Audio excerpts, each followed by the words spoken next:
Ce projet, il se divise en plusieurs parties. Vous avez pu voir à plusieurs endroits, aux arrêts de tram Bel Air et Plein Palais, des dessins d'illustratrices qui ont dessiné des femmes, plein de types de femmes, notamment certaines qui ont été vandalisées, des femmes racisées qui se trouvent à l'arrêt Bel Air, qui ont été vandalisées à plusieurs reprises. On a fait une petite communication sur les réseaux sociaux, on va continuer à réagir, mais je pense que c'est un des thèmes qu'on abordera dans le cadre de la discussion. Je profite pour vous glisser qu'il y a également une grande marche dans l'espace public qu'on a prévue pour le 24 novembre. C'est pas une date anodine, c'est la veille de la journée mondiale contre les violences faites aux femmes.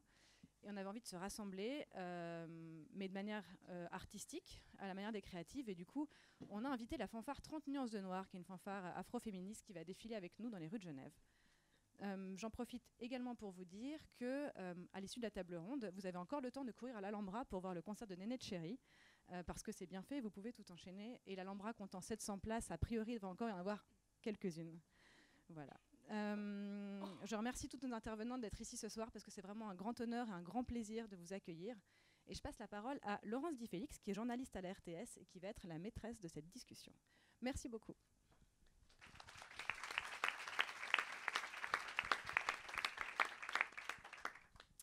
Bonjour, bonjour. On ne vous voit pas, donc voilà.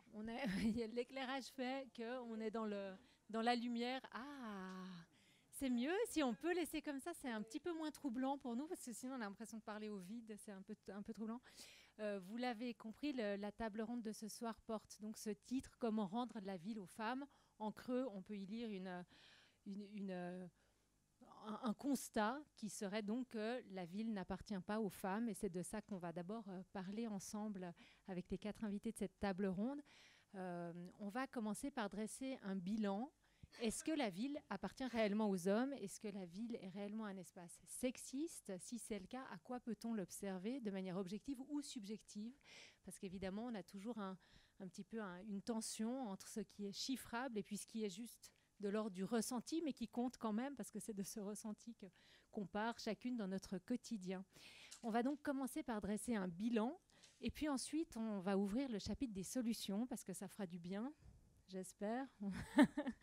En tout cas, réfléchir à ce qu'on peut faire pour changer les choses, si le constat est juste, à la fois en termes d'aménagement, en termes d'urbanisme, en termes d'architecture, puisqu'on parle là de la ville, mais peut-être aussi en termes d'animation, d'occupation de l'espace, de sentiment de légitimité, et en termes d'éducation. Et puis une fois qu'on aura abordé ces choses-là ensemble, nous 5, eh bien, on vous passera la parole. Très souvent dans les tables rondes, on vous passe la parole juste pour entendre vos questions aux invités. En l'occurrence, on aimerait bien vous entendre aussi dans vos expériences quotidiennes, dans votre rapport à l'espace, dans votre rapport à la ville. Si vous avez des choses à en dire, on se réjouit de vous entendre là-dessus. Voilà. Je vais vous présenter nos 4 prestigieuses intervenantes. Chris Blash, vous êtes psychologue, je crois, à la base, mais on vous dit anthropologue urbaine. Alors, vous nous expliquerez tout ça. Vous êtes spécialiste des questions de genre et de territoire. Vous avez aussi tout un parcours de militance. Et puis, vous avez créé, avec Pascal Lapalu, qui est là, je crois, voilà, la plateforme de recherche et d'action qui s'appelle Genre et Ville. C'est une plateforme qu'on peut trouver sur Internet, ça vaut la peine d'y aller. Quand je dis recherche et action, ça veut dire qu'il y a des études, des bilans qui sont faits, mais aussi des propositions d'action, un peu comme ce qu'on abordera ce soir. Le sexe des villes, en anthropologie, on pourrait appeler ça un impensé. C'est un de ces creux de la pensée, c'est quelque chose qu'on énonce peu. Comment est-ce que vous en arrivez là? Il y a un déclencheur qui dit maintenant on doit sortir cette thématique de l'impensé. Alors, bonsoir à toutes et tous. On rentre directement dans le débat. En très court, parce qu'effectivement, je pense qu'il faut qu'on se présente toutes. Mais c'est vrai que quand on parle avec des urbanistes, quand on parle avec les gens qui font la ville, et qu'on dit il y a des inégalités, on nous dit toujours c'est pas vrai, on fait la ville pour tous. Et tout le travail qu'on doit mener, nous, c'est de faire la démonstration du contraire, d'une part parce que, comme vous l'avez dit, il y a des ressentis, mais ces ressentis, après, il faut les démontrer. Et tout notre travail consiste à ça, c'est à étudier ces espaces à travers et l'histoire, mais aussi dans la contemporanéité, c'est-à-dire à les compter, à les observer, relever, discuter, interroger, faire toutes sortes d'études et d'allers-retours avec ces territoires pour comprendre qu'effectivement, il y a des inégalités, qu'elles sont fortes, qu'elles sont très structurelles, qu'elles ne touchent pas un quartier plus qu'un autre, parce qu'on parle souvent des quartiers qui seraient plus sensibles. Certains quartiers vont subir, de par la paupérisation, je dirais un millefeuille de précarité. Mais cette question du sexisme urbain, elle traverse absolument tous les quartiers, toutes les tranches sociales, et je pense qu'il est très important de le noter. Alors, vous nous direz après quel est le point de départ, s'il y a eu un déclencheur. À côté de vous, Héloïse Roman, vous vous êtes chargée de projet égalité au service Agenda 21 de la ville de Genève. Ça signifie que vous êtes centrale, paraît-il, nécessaire, incontournable, dans tout ce qui concerne la mise en œuvre des politiques de promotion de l'égalité homme-femme au niveau de la ville. Et puis peut-être on l'entendra, c'est pas que la ville, parce que des fois ça déborde un peu quand il s'agit de faire de la formation, on se met un peu d'accord avec le canton pour être un peu plus efficace. Je vous pose aussi une toute petite question avant de continuer à présenter, mais juste qu'on se rende compte, vous avez ce poste, responsable égalité homme-femme à la ville, vous êtes toute seule à vous préoccuper de ça, ou aujourd'hui la ville met vraiment en place une vraie politique autour de ça? Il y a un micro juste là. Merci. Alors bonsoir à toutes et tous aussi. Du coup, oui, effectivement, en ville de Genève, il y a une politique de promotion de l'égalité depuis une dizaine d'années. Donc c'est quand même tout un travail qui s'est mis en place progressivement et puis qui prend forme aujourd'hui sur un certain nombre de thématiques et de politiques publiques, mais c'est quand même le fruit de 10 années de mise en place progressive et de construction de cette politique.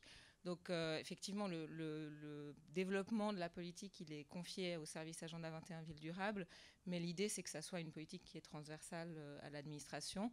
Donc il y a 2 postes égalité en Ville de Genève.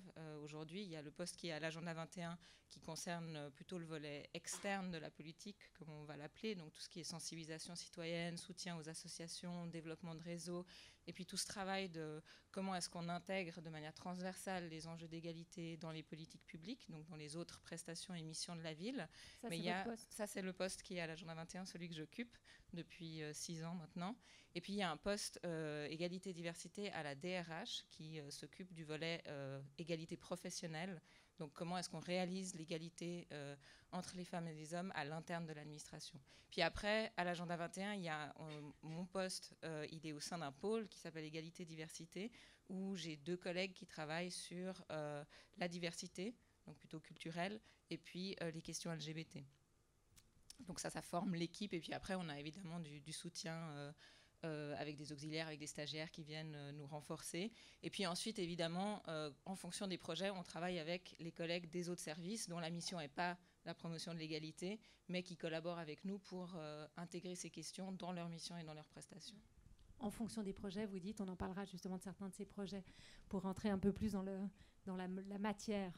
À vos côtés, donc, Gabriela Cabré, vous êtes étudiante en lettres ici à Genève. Il paraissait important pour cette table ronde d'avoir une très jeune femme. Vous avez 22 ans, c'est juste. Aussi parce que ces questions d'occupation de l'espace urbain ne concernent pas toutes les femmes de la même manière, qu'on soit âgée, bourgeoise, toute jeune, racialisée. On occupe un peu différemment l'espace, donc on avait envie de vous entendre là-dessus. Puis on vous reçoit aussi parce que vous avez créé un projet qui s'appelle Zone Relou. Vous l'avez créé au sein du Parlement des jeunes, on en parlera tout à l'heure, mais c'était un projet axé autour du harcèlement de rue. Juste un mot sur le Parlement des jeunes, parce qu'il y en a peut-être de ma génération qui associe un peu le Parlement des jeunes à une structure qui intéresse plutôt les garçons, qui se projette plutôt dans un futur politique à cravate. Le Parlement des jeunes, aujourd'hui, en 2 mots, c'est quoi ? Alors, bonsoir. C'est vrai qu'on a encore un peu cette image, le Parlement des jeunes Genevois, de politicards qui essayent de se construire un avenir en politique. Ce n'est pas le cas pour tout le monde, de loin pas, ce n'est pas mon cas déjà. Donc c'est surtout une plateforme de projet avant tout pour encourager l'engagement citoyen et aussi pour sensibiliser à des questions comme le harcèlement de rue, comme on a pu le faire et comme je pourrais présenter plus tard. Et puis, à vos côtés, Gracely, bonjour. Vous êtes autrice, on commence par ça, parce que vous venez de sortir votre premier roman. Ça s'appelle Jeune fille modèle et c'est paru le mois passé chez Fayard. Donc voilà, ça c'était la minute promo.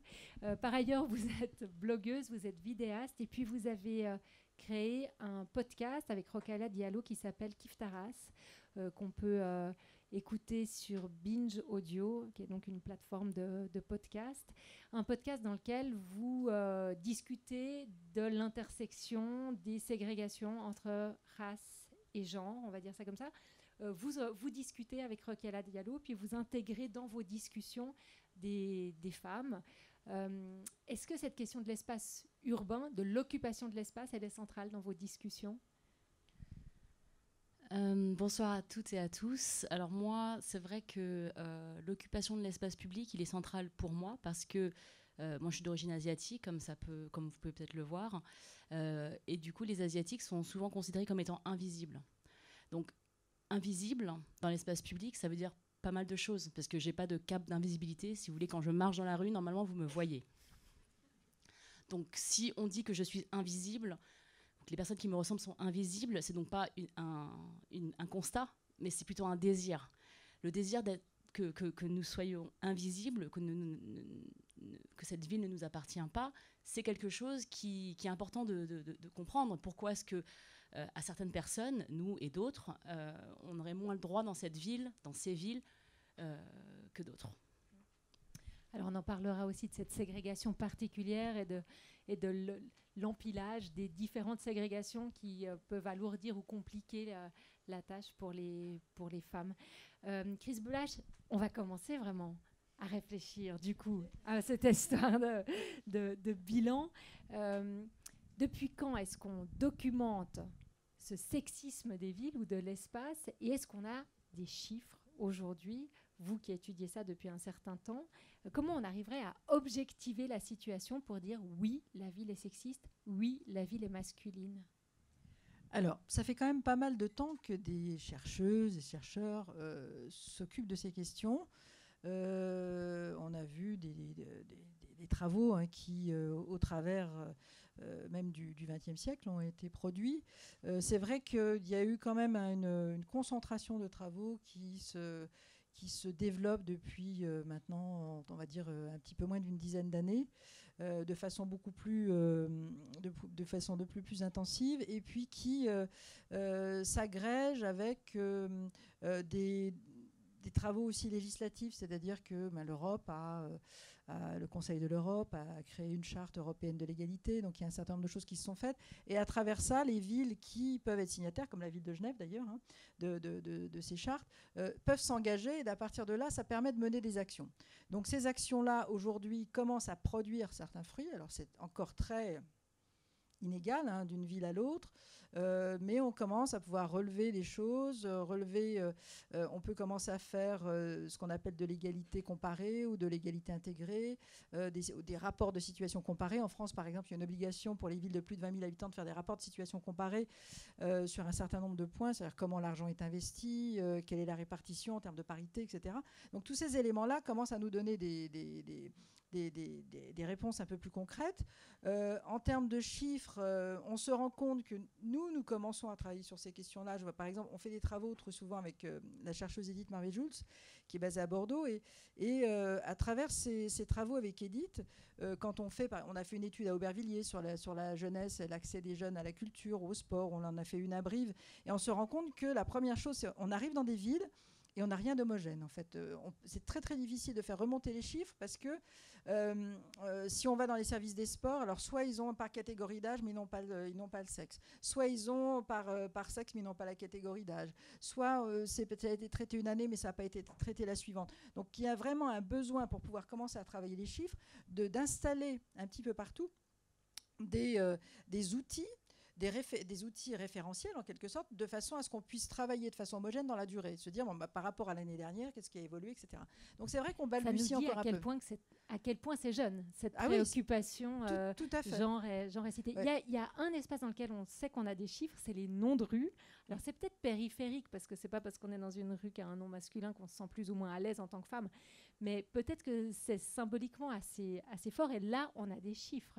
Les villes françaises ont très massivement des noms, que ce soit pour les bâtiments publics ou les rues, les places, qui en fait disent c'est une ville qui est aux hommes. Oui, oui, tout à fait. Je pense que ce qui est très important avec la question des noms de rue, c'est la question de la légitimité, de ce qu'on qualifie d'empowerment, hein, de pouvoir de représentation, donc de pouvoir s'identifier à.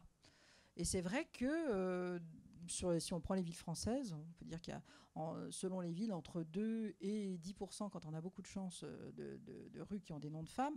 Donc c'est vraiment très, très, très peu. En plus, on en riait tout à l'heure, parce qu'on disait c'est souvent une impasse, une petite ruelle, une arrière-cour. Enfin, c'est jamais la place de l'Étoile à Paris. Hein. C'est très rare. Même Simone Veil a dû composer, là, puisqu'on lui a donné on lui a donné la place de l'Europe, Simone Veil. Elle n'a pas pu avoir le nom de la place à elle toute seule. On voit qu'à chaque fois, c'est Marie Curie, c'était forcément avec son mari. Enfin, à chaque fois, on voit que c'est très très dur de lâcher l'affaire, alors qu'il y a quand même aujourd'hui une multitude de sombres inconnus qui sont représentés dans toutes les villes de France et du monde. Héloïse Romand, on a les chiffres juste pour Genève, puisqu'on est à Genève. Mais je crois qu'il y a des chiffres aussi au niveau cantonal, mais c'est pas très différent de la France. Je crois qu'il y avait récemment une motion au Grand Conseil qui avait été déposée en 2017 qui disait qu'il y avait à peu près 31 noms de rues sur le canton de Genève sur 700 qui étaient, je crois que c'était ça les chiffres, qui étaient avec des noms de femmes. Donc on est à peu près dans les mêmes chiffres. Dans les mêmes chiffres. Grassley qui voulait rajouter. Je voulais aussi dire par rapport aux noms de rue qu'ils représentent ces noms, les personnes qui illustrent, des personnes illustres, des grands hommes, comme on dit, hein, de nos nations. Et donc, qu'est-ce que ça veut dire quand ces personnes dont le nom est sur une plaque ont fait des choses qui, pour d'autres peuples, sont des crimes. Donc, il y a des villes en France, alors je connais, notamment des ports qui ont été... qui ont eu des rôles dans le commerce triangulaire par rapport à l'esclavage et qui ont encore aujourd'hui des noms d'hommes qui ont pris part à cette traite et qui sont des grands hommes pour cette patrie. Et quel message cela envoie aux enfants des peuples qui sont venus en France suite à cette colonisation. Voilà, ça c'est une autre question aussi sur la symbolique du rôle de ces personnes-là dans l'histoire avec un grand H, mais aussi plein de petites histoires que nous vivons au quotidien. Alors, il y a cet aspect qui est effectivement symbolique, comme vous dites, et puis il y a des aspects assez concrets, des espaces, des lieux dans l'espace public dans lesquels les femmes ne se sentent pas à l'aise. Si on essaie de faire un bilan, je peux peut-être vous passer la parole, Héloïse, parce qu'il y a en tout cas un espace qui a été étudié par la ville de Genève, c'est les espaces sportifs qui font partie des lieux publics, des lieux de loisirs, des lieux dans lesquels justement la population qui paye ses impôts devrait pouvoir se retrouver et se sentir à l'aise. Et puis, l'étude que vous avez faite et qui aujourd'hui est citée en Europe, parce que c'est quand même une des rares études vraiment solides, visiblement, on n'est pas à 55 ans dans l'usage de ces places. Oui, effectivement. Peut-être sur la question des chiffres, en Suisse, de manière générale, sur les questions de genre, on n'est pas très avancé. Et souvent, on manque de données et souvent, on part déjà des données qu'on a d'études françaises et puis on peut essayer de regarder puis de voir si par analogie, il y a des ressemblances. Après, suivant les thématiques, on commence à avoir maintenant de plus en plus d'enquêtes. Typiquement, sur le harcèlement de rue, il y a eu cette enquête à Lausanne il n'y a pas très longtemps qui avait fait sortir ce chiffre de 72% de femmes qui avaient déjà vécu des situations de harcèlement. Donc, il y a des enquêtes qui émergent comme ça ponctuellement. Mais de vrais systèmes de collecte de données et de suivi, c'est vrai ou de dispositifs de suivi de données, on en a moins. Sur le sport, alors en Ville de Genève en 2016-2017, on a fait cette enquête sur les pratiques sportives des femmes qui suivait en fait tout un travail de sensibilisation qu'on avait fait sur l'égalité dans le sport et sur comment on pouvait, à travers le sport aussi, parler d'égalité. Et puis suite à ce programme, on s'est rendu compte qu'effectivement, il nous manquait un diagnostic genevois pour vraiment poser les enjeux du sport féminin et des pratiques sportives des femmes à Genève. Et du coup, on a fait cette enquête avec un chercheur qui d'ailleurs avait fait des enquêtes similaires à Bordeaux et dans d'autres villes françaises, Yves Rebaud. Et du coup, effectivement, on s'apportait à la fois sur le sport, les sports plus classiques, on va dire, les associations sportives, etc., mais aussi sur les pratiques sportives libres et moins encadrées, et donc l'usage des équipements sportifs dans l'espace public, type les skateparks, les city-stades, les espaces de workout, etc. Et puis, un des constats de l'enquête, c'était justement de montrer que s'il y avait des espaces très mixtes dans la ville, comme les patinoires d'hiver qui sont au Parc des Bastions ou bien le golf urbain, etc., ces dispositifs-là qui fonctionnaient en termes de mixité, il y avait toute une série d'autres espaces qui l'étaient beaucoup moins et qui étaient fréquentés essentiellement par les garçons. Alors ça, c'est un constat qu'on pouvait avoir de manière un peu intuitif comme ça en se promenant, mais de poser un vrai diagnostic, c'est ce qui permet de motiver une action publique ou politique ensuite et de développer un vrai plan d'action.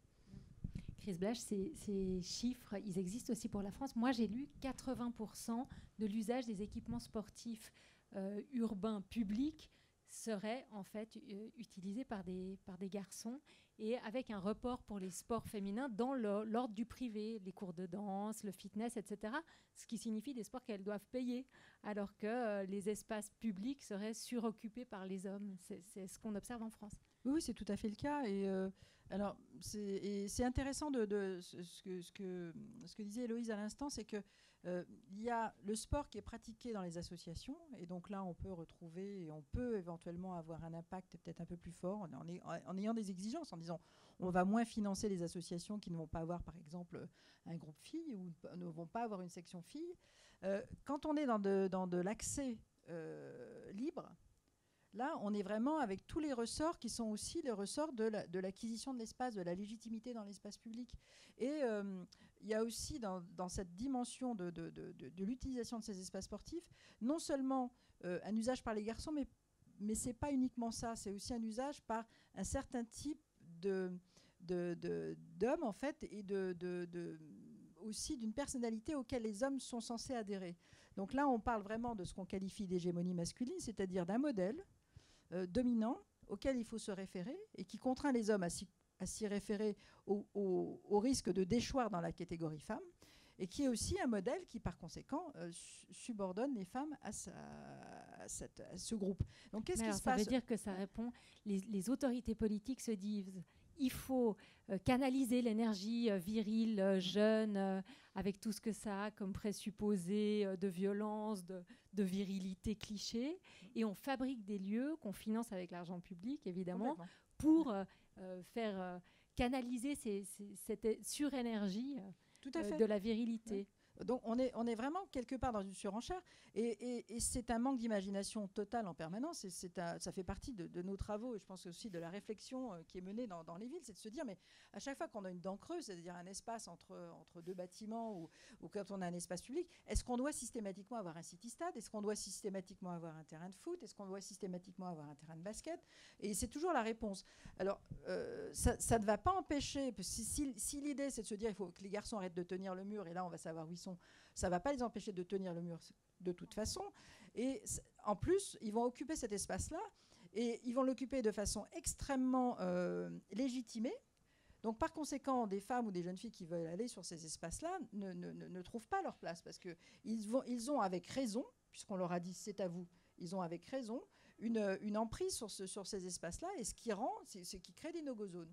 Donc, voilà, je pense qu'à partir de là, il y a une vraie réflexion à mener au niveau des villes pour se dire qu'est-ce qu'on fait de nos espaces, comment est-ce qu'on crée les choses autrement. Mais je crois que c'est la deuxième partie du débat. Alors, il y a ces espaces, skate-park, terrain de foot, terrain de basket. La ville, ce n'est pas que ça. La ville, c'est la rue aussi. Je peux peut-être vous passer la parole, Gabriela Cabré, parce que vous, à travers le Parlement des jeunes, on l'évoquait juste tout à l'heure, vous avez créé comment on pourrait dire, une action pour forcer les gens à réfléchir à l'occupation de la rue et à la problématique du harcèlement de rue qui est lié au quotidien pour les jeunes femmes comme vous. Vous êtes d'accord de nous parler de ce projet et surtout de ce à quoi il était censé répondre? Vous êtes partie d'une situation bilan, en fait. Vous avez fait un bilan d'abord. Donc, au Parlement des jeunes Genevois, on a voulu faire une action de sensibilisation pour le harcèlement de rue. Et en fait, on avait entendu parler des zones anti-relous en France, à Paris, où justement le but c'était de faire des espaces sans relous, donc sans remarques de harcèlement de rue. Et nous, on a pris le contre-pied de ça en fait. Nous, on a voulu faire des zones relous. Donc, on a mis en place tout un dispositif à travers lequel les gens pouvaient passer et vraiment faire l'expérience du harcèlement de rue. Donc, il y avait une allée, en plus sur la plaine de Plainpalais, donc un endroit très fréquenté un samedi après-midi. où on avait placé des haut-parleurs qui diffusaient en continu des remarques qu'on pouvait entendre, nous les femmes, tout type de femmes. Donc autant des remarques grossophobes, lesbophobes, tout ce qu'on peut entendre. Et puis du coup, c'était vraiment un moyen de faire prendre conscience, surtout aux garçons, de ce qu'on vivait en fait, quotidiennement. Vous dites faire prendre conscience aux garçons. Au Parlement des jeunes, c'est pas un parlement féministe. C'est une association où il y a plein de garçons qui ne devaient pas être forcément très sensibilisés à cette cause. Ça a été fort de convaincre les garçons qu'il fallait faire cette action-là. Alors ça pas du tout, on n'a pas eu besoin de les convaincre, donc ils étaient tous très partants à participer à ça. Par contre, là où c'était intéressant, c'est qu'au moment où on a dû préparer la réflexion, ils ont appris beaucoup de choses. Ils ne s'imaginaient pas que c'était aussi fréquent. Et puis, surtout, ce qui est intéressant, c'est qu'ils avaient toute cette vision du harceleur comme la petite racaille qui va en groupe dans les parcs harceler les filles qui passent. Alors que non, en fait, c'est tout le monde, c'est tous les hommes. Et ça, pour nous, c'était important aussi de casser ce cliché de jeune de banlieue qui est harceleur, parce que ça peut être très bien un homme très bien apprêté, vieux, qui nous harcèle, quoi. Donc voilà. Tout à l'heure, vous l'avez évoqué juste en introduction, la question de la ville n'est pas plus sexiste parce qu'elle est populaire que parce qu'elle est bourgeoise. Là aussi, on est dans une forme de cliché. On imagine qu'il y a une espèce il y a des zones où les femmes sont plus autorisées que d'autres, et puis les espaces périphériques, les espaces de banlieue, les femmes n'auraient plus du tout le droit de s'y promener. On est dans le préjugé. Quand on étudie ça, c'est réellement du préjugé? Oui, c'est complètement du préjugé. Alors après, c'est aussi lié à des sociabilités différentes. Et ça, la sociologue française Isabelle Claire l'explique très bien. Elle dit, dans les catégories les plus pauvres, les sociabilités des hommes se font dehors. Parce qu'il n'y a pas de lieu de rencontre, il n'y a pas les clubs, donc ça va se faire dans les cafés, ou ça va se faire dehors, donc ça va se faire dans les terrasses de café, ou en pied d'immeuble, ça se passe dans l'extérieur. Les sociabilités dans les cercles bourgeois se passent à l'intérieur. Donc on a les clubs de ces messieurs, il y a encore aujourd'hui des clubs non mixtes, où les femmes ne sont pas admises. Associations d'étudiants aussi. Voilà, des associations, des alumni, etc. Donc on a tous ces groupes-là qui ne sont pas visibles à l'extérieur, mais qui produisent exactement les mêmes choses. On retrouve, moi j'ai eu des retours d'expériences, même d'hommes, de copains qui m'ont dit, mais là j'ai discuté avec des collègues aujourd'hui qui m'ont dit qu'en fait ils ont fait une spécialité d'être des frotteurs dans le métro, ça les amuse beaucoup. Donc on voit que ça touche tous les niveaux. Moi, dans le cadre de mes activités féministes, je fais partie du groupe d'action féministe qui s'appelle La Barbe, et on intervient donc dans les cercles de pouvoir, et je peux vous dire qu'on a entendu des choses, mais c'était absolument épouvantable, de la part de députés, de la part de grands, qu'on appelle ça capitaines d'industrie du CAC 40, dans tous les milieux, dans le milieu du théâtre. Donc on voit bien que ça touche tous les milieux, qu'on est à toutes les tranches d'âge. Là, il y a zéro discrimination. C'est comme pour les violences contre les femmes par les hommes. On est vraiment sur une logique qui est tout à fait transversale. Mais en revanche, c'est vrai que quand une focale se met en place par les politiques, par les médias souvent, eh bien, elle se met sur les hommes qui vont être souvent racisés. Donc on va dire, ah bah oui, c'est les jeunes de banlieue. Ça a été tout le scandale de la porte de la Chapelle à Paris, où tout d'un coup, c'était les migrants qui devenaient l'énorme fantasme du harcèlement contre les femmes. Enfin, on voit que c'est aussi un outil de contrôle social. Et donc ça, c'est une chose contre laquelle nous luttons beaucoup. Grassley, j'aimerais qu'on vous entende par rapport à cette question des quartiers. En Suisse, on n'a pas de quartier chinois, par exemple, de ce qu'on appelle un peu caricaturalement d'ailleurs quartier chinois. C'est pas le cas en France, à Paris. Et puis vous m'en parlez en disant les quartiers chinois, la femme asiatique s'y sent pas forcément plus en sécurité qu'ailleurs. Oui, alors dans l'histoire de l'immigration des populations asiatiques, il y a eu, donc je vous ai dit, il y a ce cliché, ce fantasme qui voudrait que les populations asiatiques sont invisibles, donc parce qu'elles seraient discrètes et travailleuses. Donc ça, c'est quelque chose qui fait partie du contrôle social, c'est-à-dire que c'est une assignation. Donc on parle de ces populations-là comme étant des bons immigrés, et ça, c'est un outil pour les comparer à d'autres populations qui seraient, elles, beaucoup moins bienvenues sur le territoire. Et donc, cette invisibilité, donc c'est une volonté politique. On parle beaucoup de volonté politique, mais ça résulte aussi de ça. Et donc, on est invisible, sauf dans ces quartiers où on serait beaucoup plus légitime. Donc, c'est des quartiers, on dit quartiers chinois. Effectivement, c'est pas forcément quelque chose de vrai, puisque c'est des personnes asiatiques qui viennent de nombreux pays, notamment de ex-Indochine, avec ses liens avec la France qui a eu l'époque avec les protectorats au Laos, au Cambodge et la relation avec le Vietnam. Donc il y a ces populations-là. Et bon, après il y a aussi des Chinois dans ces populations-là. Donc c'est voilà, on dit quartier chinois, Chinatown pour simplifier parce qu'ils se ressemblent tous, vous voyez. Et donc il y a ces lieux qui sont autorisés pour ces personnes-là. Et bizarrement, tout de suite, on appelle ça des lieux communautaires. C'est-à-dire qu'il y a donc une disqualification de ces lieux où il y a un entre-soi qui a été créé, et puis finalement, on continue à fantasmer, et où il y aurait... Bon, évidemment, dans ces lieux-là, il n'y a pas de loisirs... pas que je sache qu'ils soient largement subventionnés par... il y a peu d'investissement public. Voilà, c'est surtout des commerces.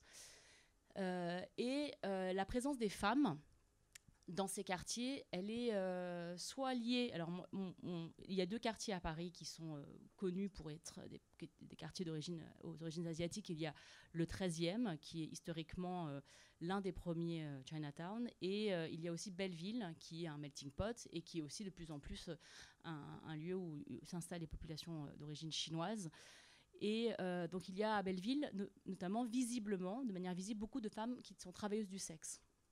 Et donc là, il y a une histoire, il y a une visibilité de ces femmes-là qui est liée à une fonction dans la société. Ensuite, on voit aussi plus de femmes asiatiques dans certains métiers du care, du soin des autres. Donc, il y a énormément de femmes qui sont nourrices, nounous, et aussi qui travaillent dans le ménage, les femmes de ménage, etc.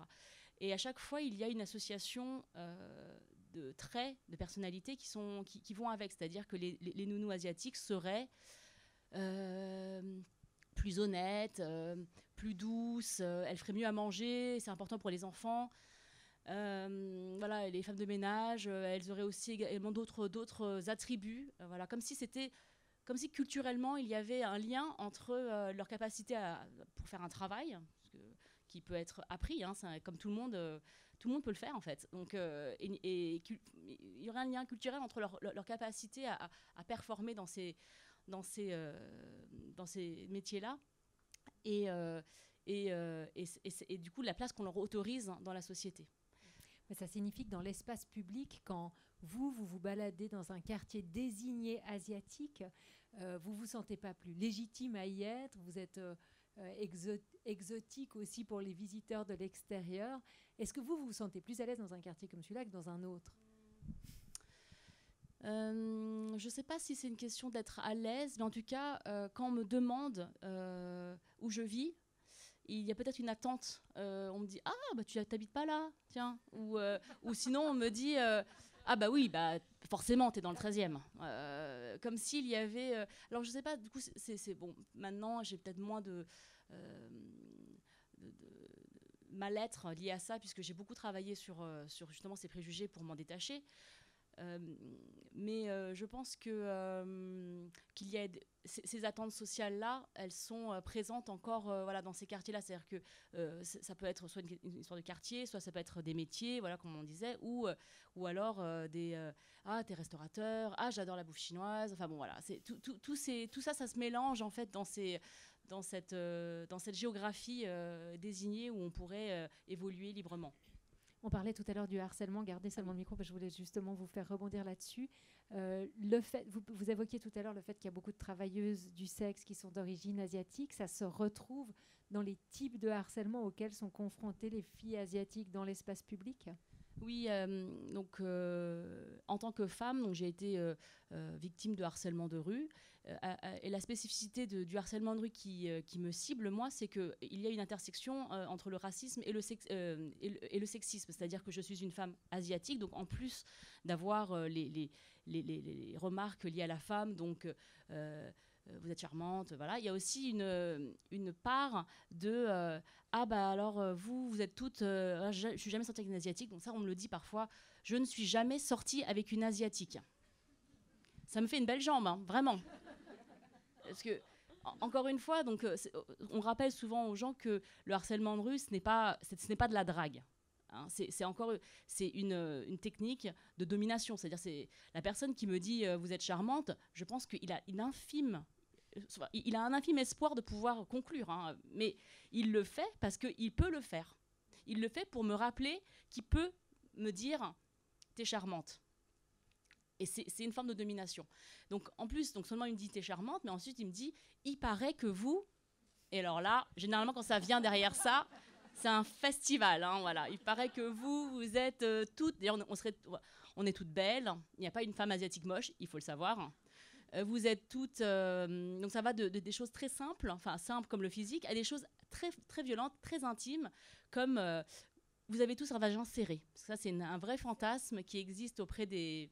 Enfin, c'est lié aux colonisations et à l'histoire de l'image de la femme dans l'esprit de la colonisation, puisque la colonisation dans les ex-pays de l'Indochine, elle a été racontée, notamment à travers les yeux d'hommes, puisque les hommes qui allaient dans ces pays-là, enfin, les gens qui allaient dans ces pays-là, c'était des hommes, c'était donc des militaires. Ils avaient un certain âge, hein. C'était des militaires qui étaient jeunes, qui avaient 19 ans, voilà.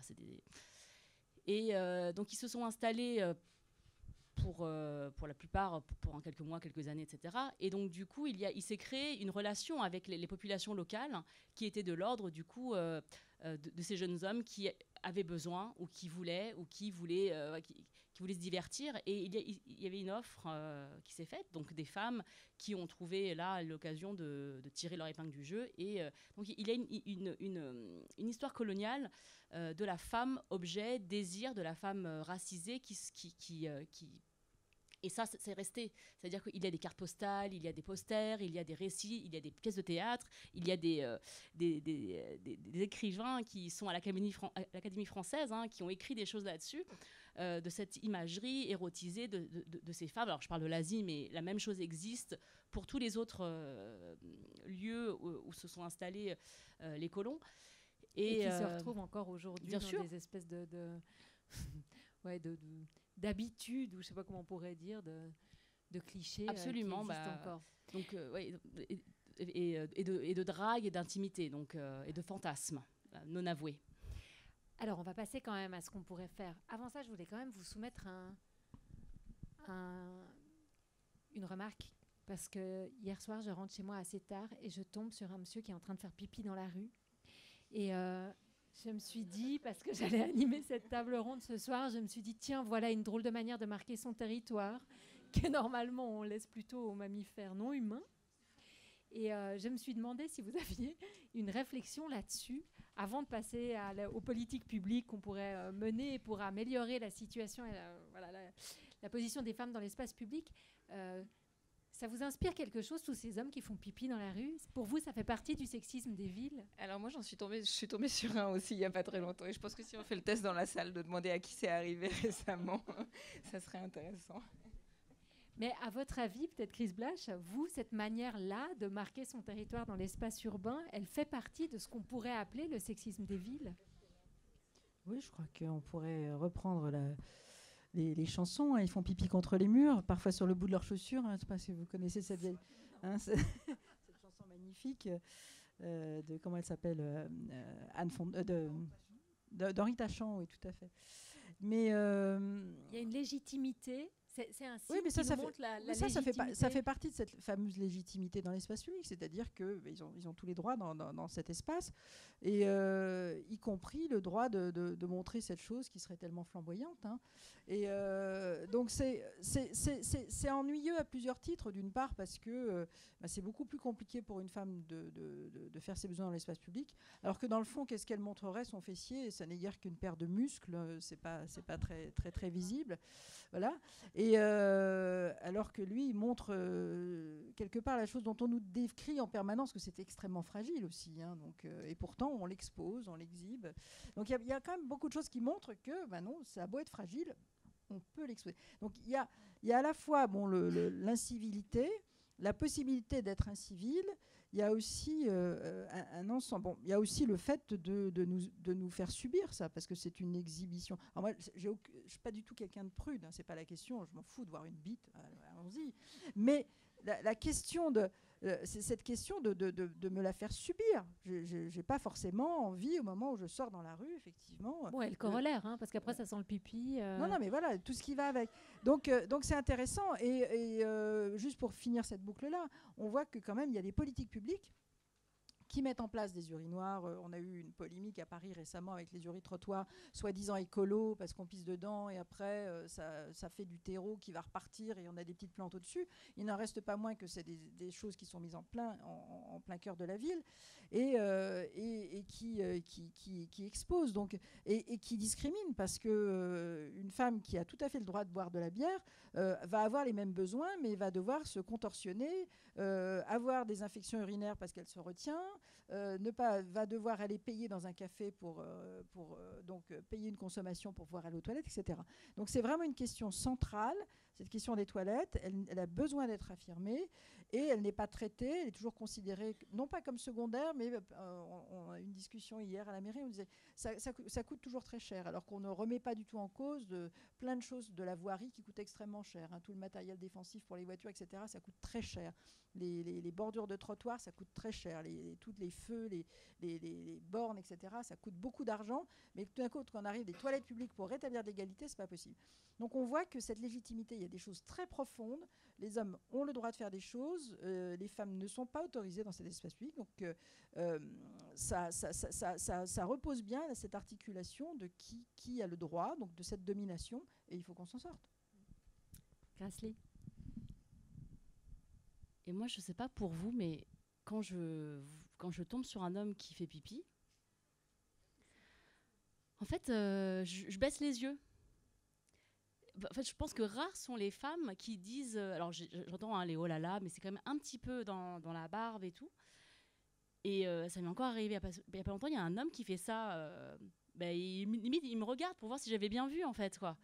Et non seulement il y a le fait de faire, donc bon, ok, bon, ça m'arrive moi aussi de faire pipi à mon fils parce que et à ma fille, hein, si j'ai pas de toilette rapidement et qu'elle m'a prévenu 30 secondes avant qu'elle allait faire dans sa culotte, mais je le fais en ayant honte, c'est-à-dire que je fais en me disant oh là là, je suis désolée, ma pauvre, je te fais subir quelque chose que t'as pas forcément envie de subir puisque elles n'ont pas envie du coup de faire ça devant tout le monde. Il ou elle. Mais par contre, l'homme que j'ai vu l'autre jour, et moi j'ai baissé les yeux parce que j'avais peur en fait qu'il croit que j'étais intéressée par autre chose que de dire putain c'est pas possible. Et donc finalement là il y a une double domination qui s'exerce, c'est-à-dire que non seulement il le fait impunément, mais en plus moi je lui dis rien. Mais parce qu'on a tellement intériorisé aussi ces comportements-là et ces enjeux-là depuis qu'on est toute petite ou même avant ou des générations d'avant et toutes ces choses-là qui nous sont transmises sur à qui appartient l'espace public, où sont supposées être les femmes, où est-ce qu'elles sont pas supposées être. Moi, j'ai souvent des conversations avec des parents d'ados qui sont terrorisés de voir leur fille commencer à sortir.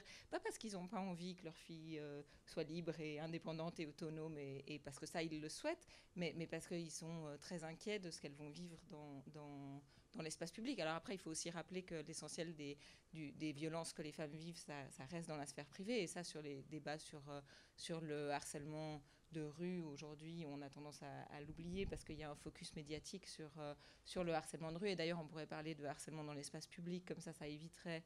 ça permettrait d'englober aussi les transports publics, les lieux de fête, le travail, qui finalement peut être aussi un espace public, la politique, etc., pour revenir à ce que Chris disait avant, que finalement, ce sexisme et les manifestations de harcèlement, etc., se produisent dans tous les espaces de la vie des femmes, mais avec de différentes manières. Et ça, c'est important à poser aussi quand on pose des constats, pour pouvoir ensuite imaginer des actions qui sont cohérentes et qui font du sens et qui adressent ces différents enjeux.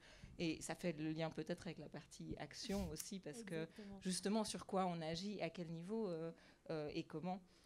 Là, vous ouvrez le chapitre sécurité en disant il y a combien de parents qui, au moment où leurs filles ont 15-16 ans, commencent à dire ouais, je rentre à 11h, minuit, flip.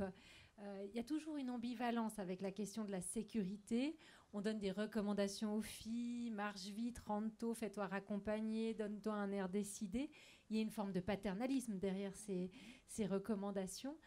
Vous, qui êtes toute militante, on peut le dire, comment est-ce que vous envisagez la mise en sécurité des filles qui sortent ? Qu'est-ce que vous diriez à qui pour sécuriser les filles qui sortent ? Oui, Héloïse, vous pouvez répondre, vous avez le micro. Bon, c'est un vaste sujet, mais moi je crois que ça passe par tellement de niveaux d'action qui sont différents. Il y a un problème dans le fait de toujours remettre la responsabilité sur les filles ou sur les femmes, parce que en fait, c'est ce que disent un certain nombre de collectifs et d'associations aussi. Ne nous dites pas comment on peut faire pour éviter d'être violé, mais dites aux agresseurs de ne pas violer ou de ne pas agresser. Et ça, c'est un constat militant qui est très fort aussi, parce qu'en fait, on ne peut pas toujours dire que c'est la responsabilité des femmes de faire attention. Mais par contre, on peut travailler sur l'affirmation de soi, sur le fait de se sentir à l'aise dans l'espace public, sur la déconstruction des stéréotypes avec les filles quand elles sont jeunes, avec les femmes plus adultes. Ça ne fait pas l'économie, ça c'est un plan individuel. Et puis si on en parallèle, dans votre poste politique ou décisionnel, comment est-ce qu'on peut faire pour rendre la ville plus sûre pour les filles quand on a justement dans les mains la possibilité de décider de l'urbanisme? Alors il y a des gens qui vous crieront qu'il faut des caméras, qu'il faut des enregistrements. J'ai entendu ça hier, on va remplacer les caméras par des enregistreurs.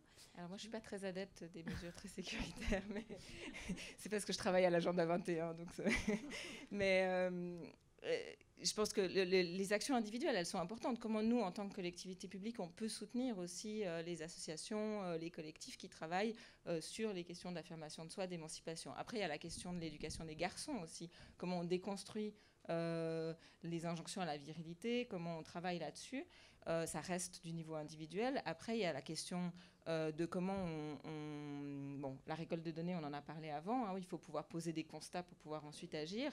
Là, un élément qui est important, c'est aussi récolter les expériences des femmes, parce qu'en fait, le harcèlement dans l'espace public, on en parle tout d'un coup depuis, je ne sais pas, à Genève, 2-3 ans, mais il y a à peine 5 ans, on n'abordait jamais cette question-là, elle n'était pas thématisée. Quand on essayait de parler, de prononcer le mot harcèlement de rue, c'était pas entendu. On entendait tout le temps, oui, mais ça c'est de la drague, oui, mais bon, il y a des problèmes plus graves, etc. Donc déjà, rien que le fait de poser ces enjeux-là, c'est très important, parce que sans ça, on peut pas commencer à travailler. Après, il y a la question de la formation, comment on forme le personnel municipal qui agit dans l'espace public à ces enjeux-là pour qu'eux soient en mesure de répondre à ces questions, d'intervenir quand il y a des situations qui se passent, d'avoir les bonnes réactions et pas eux-mêmes de peut-être reproduire aussi des stéréotypes. Police municipale.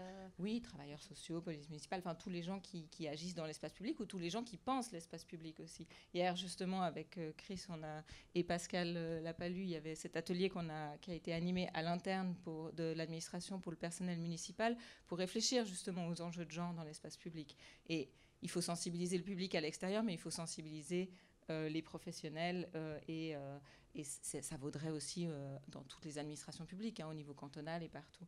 Et après, il y a comment on aménage l'espace public et comment on prend en compte les enjeux de genre dans les projets d'aménagement, et puis aussi comment on travaille sur l'animation de cet espace public avec des actions symboliques, comme par exemple le projet La rue est à nous toutes, hein, dans le cadre duquel on a cette table ronde avec les créatives, ou comment tout d'un coup on anime l'espace public avec des actions temporaires, des illustratrices qui vont dans l'espace public, qui dessinent sur les arrêts de tram, une marche en fanfare, de réclamer ce droit à la ville pour tous et toutes.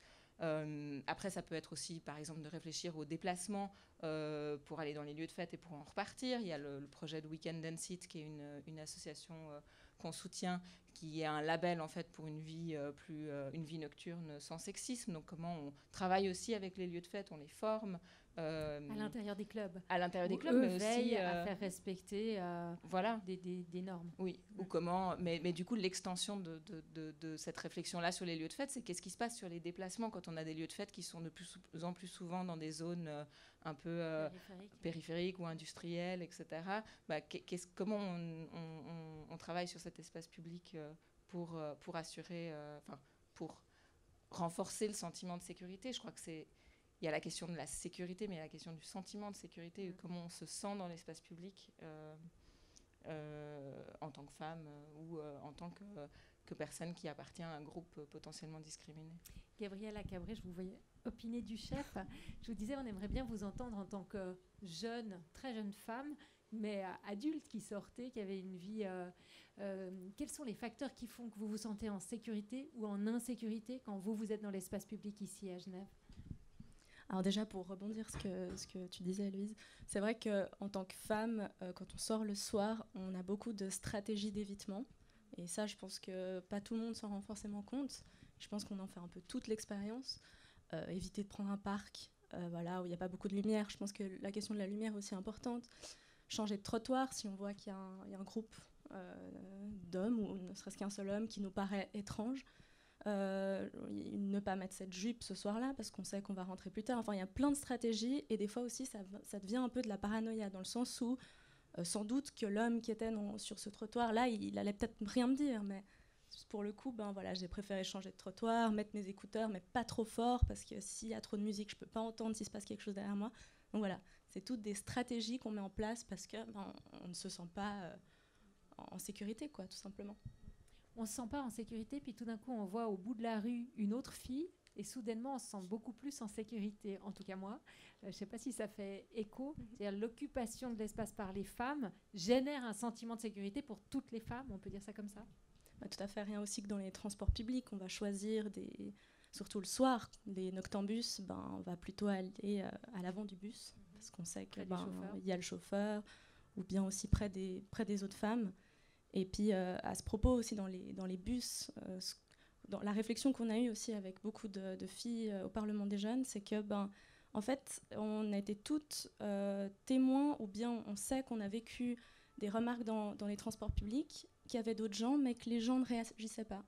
Et on pense que ça aussi, c'est un problème. C'est que si les autres personnes dans le bus, ne serait-ce que venaient s'asseoir à côté de la fille qui se fait harceler, ou juste dire quelque chose, ça stoppe, je pense, souvent net la personne. Et c'est un constat qu'on a eu et qu'on trouve... il faudrait éduquer mieux les personnes à ce niveau-là. Héloïse Remoy, il n'y a pas que effectivement l'aménagement du territoire, il y a des campagnes aussi. Oui. On peut sensibiliser, c'est une large part de ce que vous faites à Agenda 21 sur les questions égalité hommes-femmes, elle est là. Oui, alors ça passe aussi par les campagnes de sensibilisation. Mais peut-être pour rebondir là-dessus, moi il me semble qu'au Québec, il parlait de coveillance, justement, pour dire cette idée qu'on peut en fait tous et toutes être... travailler sur cet espace public et être attentif et attentive aux autres. Et je trouve que c'est aussi intéressant en termes de solidarité et de lien social et de vivre ensemble, de se dire, il y a ce qu'on peut faire à un niveau systémique, collectif, des politiques publiques et tout, mais après on peut aussi toutes et tous à un niveau individuel faire des petites choses qui ne sont pas grand-chose, mais qui font une grosse différence. Et effectivement, l'exemple des transports publics, c'est un bel exemple aussi, parce qu'il n'y a rien de pire que d'avoir personne qui réagit autour. Et les campagnes, oui, c'est essentiel. Et c'est aussi d'assurer la présence de ces thématiques dans l'espace public, de les faire exister, de montrer qu'elles sont là et que ce n'est pas des choses anodines et de faire réfléchir le grand public aussi sur ces enjeux.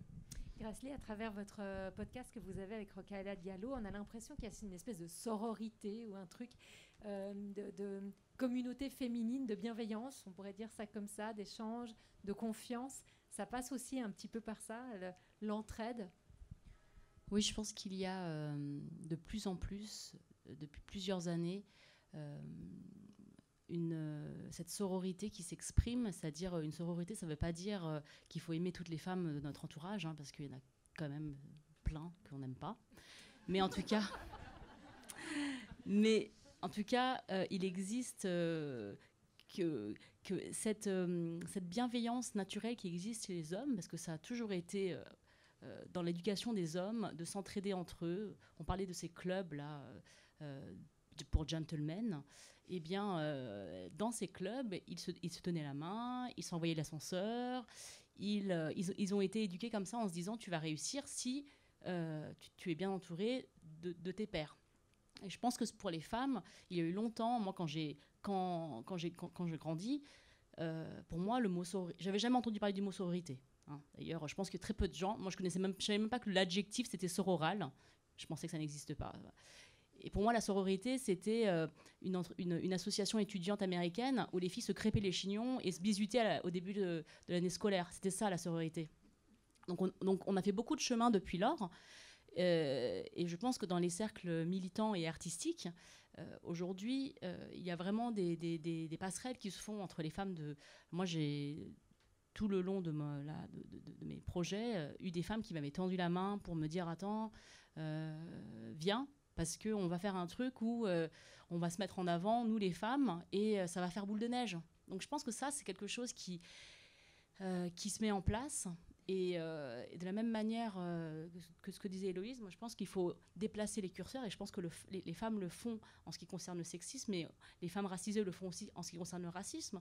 C'est-à-dire qu'il faut cesser de mettre la charge de la lutte contre le racisme sur les personnes qui subissent le racisme. Il faut cesser de mettre la charge de la lutte contre le sexisme aux victimes de ce sexisme-là. Il faut que les politiques publiques et tout le monde, généralement, s'y mettent. Puisque dans une société qui est sexiste par l'histoire et par ses rites, comme dans une société qui peut être raciste par son histoire et par ses habitudes, finalement, ça ne suffit pas d'être non sexiste ou d'être non raciste. Il faut être anti. On peut pas, sinon le statu quo va demeurer. Il faut vraiment que ce soit quelque chose de proactif.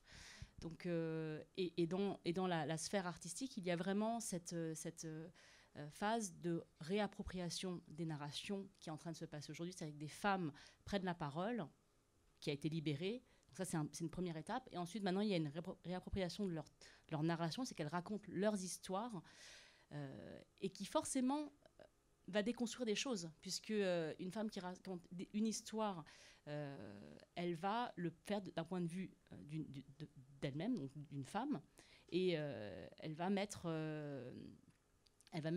les femmes au centre. Et ça, c'est ce qu'il faut décentrer. Voilà. Il faut décentrer pour trouver un équilibre. Peut-être que c'est une des pistes. Le jour où on aura autant de femmes que d'hommes, parmi les urbanistes, les architectes, les gens qui réfléchissent la ville, les gens qui réfléchissent l'espace, on envisagera un peu autrement le territoire. Chris Blash, j'avais envie, avant de passer la parole, on vous l'a dit, on va vous entendre, mais juste, j'aimerais vous entendre parce que vous, à travers cette plateforme de recherche et d'action genre et ville, vous en avez observé plein des situations urbaines. J'aimerais juste vous entendre, est-ce qu'il y a des villes où des choses bougent, où des choses bougeraient de manière enthousiasmante, juste pour nous faire plaisir? Il y a des choses il y a des choses qui marchent quelque part et qui font que la réalité des femmes a changé ces 5 ou 10 dernières années de manière réelle, observable, tangible. Alors, j'aimerais bien vous faire plaisir. Il n'y a pas d'exemple éclatant. Il y a quelques villes. Alors là, j'ai un gros problème parce que j'ai rencontré, j'étais à Vienne, c'est nos amis viennoises d'ailleurs qui font depuis, en Autriche, qui font depuis plus de 20 ans maintenant un programme d'égalité intégrée et qui travaille sur l'urbanisme. Et donc c'est un bon exemple. Mais même à Vienne, où c'est un très bon exemple, elles ont travaillé sur de l'îlot, sur de l'immeuble. Donc elles ont produit beaucoup de choses qui montrent des résultats en termes d'intégration et de façon de penser et l'habiter et l'espace public autrement. Mais elles-mêmes reconnaissent qu'elles ont beaucoup de difficultés à le porter à grande échelle. Là, elles sont en train de tenter au niveau d'un quartier. Mais c'est vrai qu'il y a des difficultés à le porter en l'élargissant. C'est quoi les freins? Pourquoi elles peinent? Mais politiquement, on va leur dire, alors déjà, parce qu'elles ont pu être en responsabilité à un moment donné, puis après on leur remet une couche au-dessus en leur disant c'est plus vous qui allez être en direct. Et donc dès qu'on perd un petit peu la main, mais on n'a plus le même pouvoir. Donc c'est vraiment une question de pouvoir. C'est aussi la question qu'elles ont entendue et qu'elles relatent, qui est de dire écoute, maintenant c'est bon, on a fait la démonstration, donc on peut passer à autre chose. Hein. Voilà, donc on a à peine égratigné le sujet, mais c'est bon, on peut tourner la page. Donc il y a ce genre de choses qui se passent. Après, c'est vrai qu'il y a des villes qui ont pris les choses de façon peut-être un peu plus importante. Je pense à la ville de Barcelone, par exemple, et ça se voit dans des chiffres, là aussi. Hein. Je vous donne un exemple. La ville de Paris, qui pourtant est une maire féministe, ville de Paris, le département de l'égalité femmes-hommes, d'ailleurs qui n'est pas que département égalité femmes-hommes, c'est égalité, discrimination, donc ça, à chaque fois ça englobe d'autres choses, y compris discrimination LGBTI. Il y a 4 personnes, voilà, à Paris. Si vous allez à Barcelone, il y en a près de 50. Voilà, à différents niveaux. Hein. À Genève, donc, on a dit tout à l'heure, une agenda 21, plus... Il y a 2 postes, voilà. en tout cas. Par rapport à Paris, oui. C'est pas mal. Hein. Oui. Et voilà. Donc, ça donne une idée de la prise de la mesure des choses. Hein. Qu'est-ce qu'on veut vraiment accomplir et comment on veut l'accomplir. Et on ne peut pas, même avec la meilleure volonté politique du monde, on ne peut pas porter ce sujet si on ne peut pas l'infuser à tous les niveaux de gouvernance d'une ville ou d'un territoire ou d'une métropole ou d'un canton. Si on n'a pas des relais partout, nous on le voit, on est en train de faire un guide pour la ville de Lyon à destination des urbanistes. Eh bien, on a toutes les peines du monde à faire venir les personnes des différents départements. Elles n'ont jamais le temps, c'est compliqué, puis ça va coûter cher, et puis on a déjà tellement de choses à faire.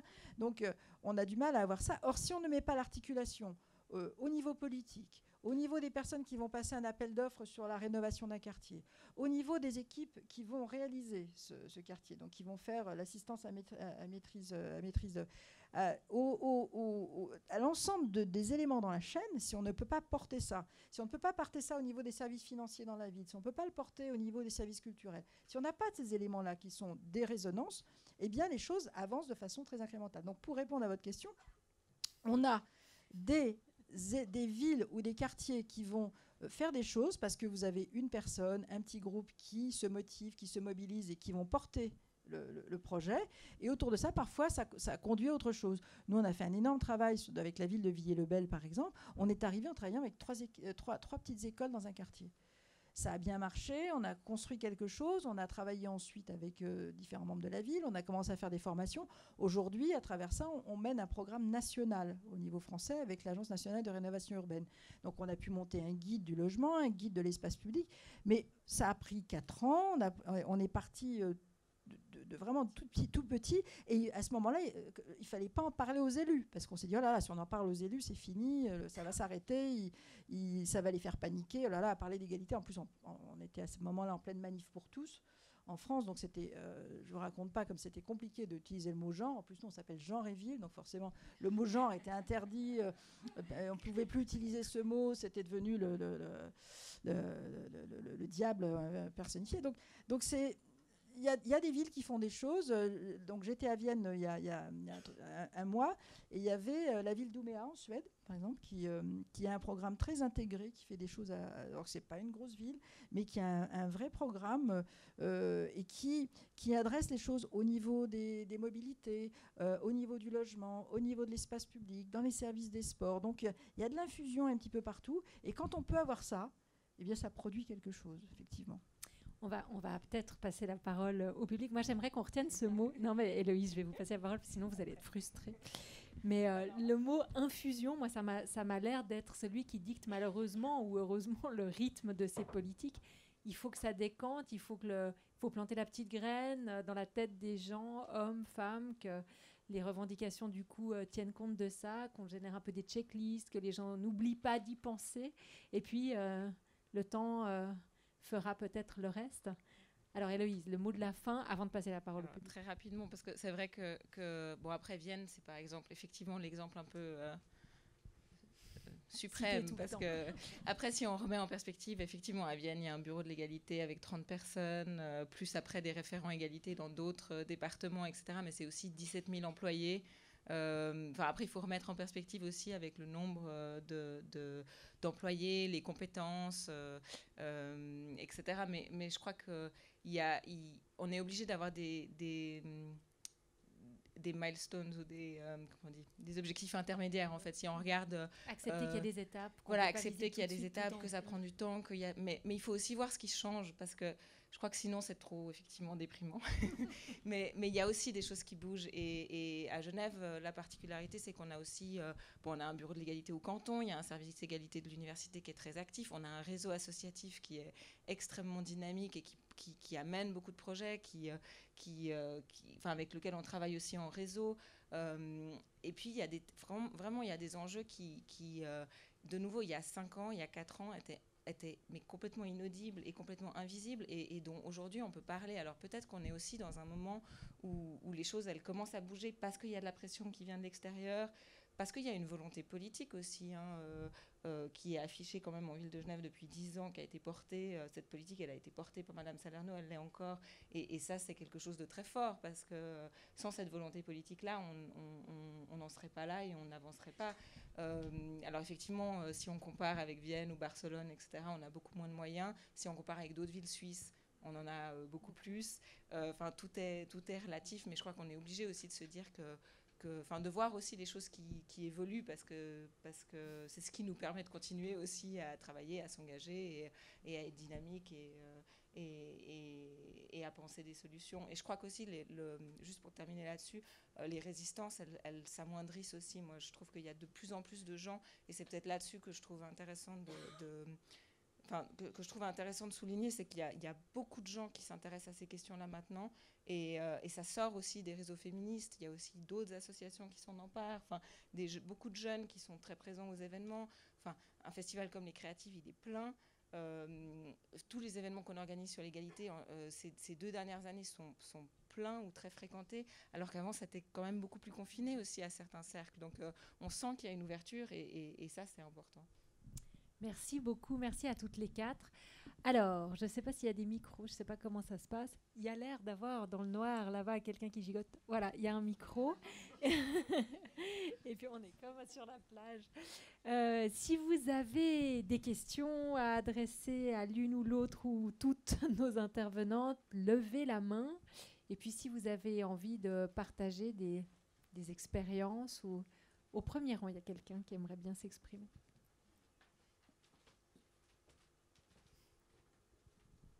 Bonsoir, merci beaucoup pour toute cette table ronde qui était juste hyper intéressante. Et j'avais une question qui est peut-être plus pour Chris Blash, mais je me demandais si, quand vous parliez je crois que vous avez appelé ça des dents creuses, qui étaient un peu remplies par des espaces de... Alors moi j'ai vu ça à Mérin récemment, parce que c'est là où j'habite, mais donc ils ont créé un nouvel espace de sociabilisation et de musculation qui est plutôt utilisé par des hommes, et puis un city-stade à côté, parce que voilà, c'est ce qui a été fait récemment, c'est ça. Et je me demandais est-ce que vous aviez des exemples dans des villes de qu'est-ce qui est proposé d'autre qu'un skatepark, un city-stade ou un espace de musculation et de sociabilisation. Parce que j'arrive même pas à m'imaginer comment est-ce qu'on peut utiliser l'espace public un peu autrement dans d'autres créations, en fait. Qui autorise la mixité. Qui serait plus mixte, ou utilisé de manière plus mixte, de manière... En fait, c'est vraiment à chaque fois pouvoir changer le curseur. C'est vrai que la première chose, et y compris d'ailleurs des femmes qui sont sollicitées pour répondre, même dans des concertations, vont dire pour les jeunes, il faut qu'on leur fasse un city-stade, parce qu'on pense directement à ces choses-là. Donc ce qu'il faut amener, c'est montrer d'autres exemples. Je pense que Vienne l'a montré, parfois plutôt que de fonctionnaliser un espace, de vouloir absolument lui mettre des fonctions, il faut plutôt travailler des ambiances et des potentialités. Donc on travaille beaucoup là-dessus, et ça rejoint les problématiques de développement durable, c'est de dire on est dans une ville qui aujourd'hui doit être résiliente, cette ville elle doit avoir une capacité d'évoluer, donc c'est des espaces qui peuvent changer. On peut très bien y avoir et des bancs et un espace pour y produire autre chose. On citait hier l'exemple de Malmö, Roden Rosamata, qui est un espace qui a été proposé pour les jeunes au départ, avec transformation d'un parking, et où le premier questionnement, c'était d'aller voir les jeunes dans la rue. Évidemment, seuls les garçons ont répondu. Ils ont demandé un city-stade. L'architecte a dit non, ça ne va pas. Et elle a choisi un groupe, elle a pris 12 filles ou 13 filles pour réaliser un projet. Aujourd'hui, Rosen Rodamata, c'est une scène, des gradins, 2 éoliennes pour alimenter des MP3 ou pour amener de l'électricité pour faire de la musique, Il y a quand même des paniers de basket si on veut jouer au basket, il y a des plots pour faire du parcours, et ils ont monté une association pour faire tourner l'ensemble. Ce qui veut dire qu'il y a des réunions très régulières avec des concerts, du slam et toutes sortes d'autres choses qui se passent dans ces lieux. Et il y a aussi donc, un marché. Donc, voilà, donc il y a énormément de choses qui se passent dans cet espace, qui ne sont pas uniquement avec des jeunes, qui ne sont pas uniquement avec des garçons. Et donc l'idée, c'est la polyvalence, la réversibilité, la flexibilité. À Rouen, ils ont, par exemple, il y a un city stade, mais juste à côté, comme ils se sont rendus compte que les filles adoraient le roller derby, ils ont fait un stade de roller derby. Ce qui fait qu'on a, c'est du roller, c'est des courses en roller, en fait. C'est des sortes, on se met par équipe, et c'est assez vif, on tourne, et c'est assez costaud comme truc. Et les filles sont super branchées roller derby.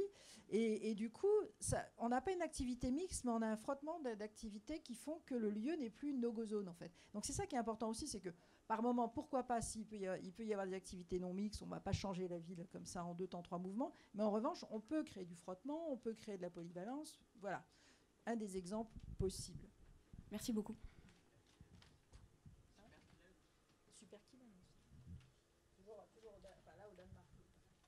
Je regarde s'il y a d'autres mains juste à côté. Non, moi, je voulais juste raconter une petite expérience qui m'est arrivée il y a pas mal de temps déjà, il y a une 40aine d'années, où avec un groupe d'amis, on était en train de préparer une action pas tout à fait légale. Et moi, je devais faire le guet, et c'était impossible, dans la mesure où tous les hommes se sont arrêtés pour me demander combien je coûtais.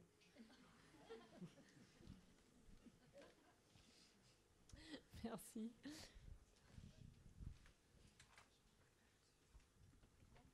Des femmes qui flânent, qui prennent des risques. Merci pour cette table ronde, j'apprécie énormément toutes vos interventions.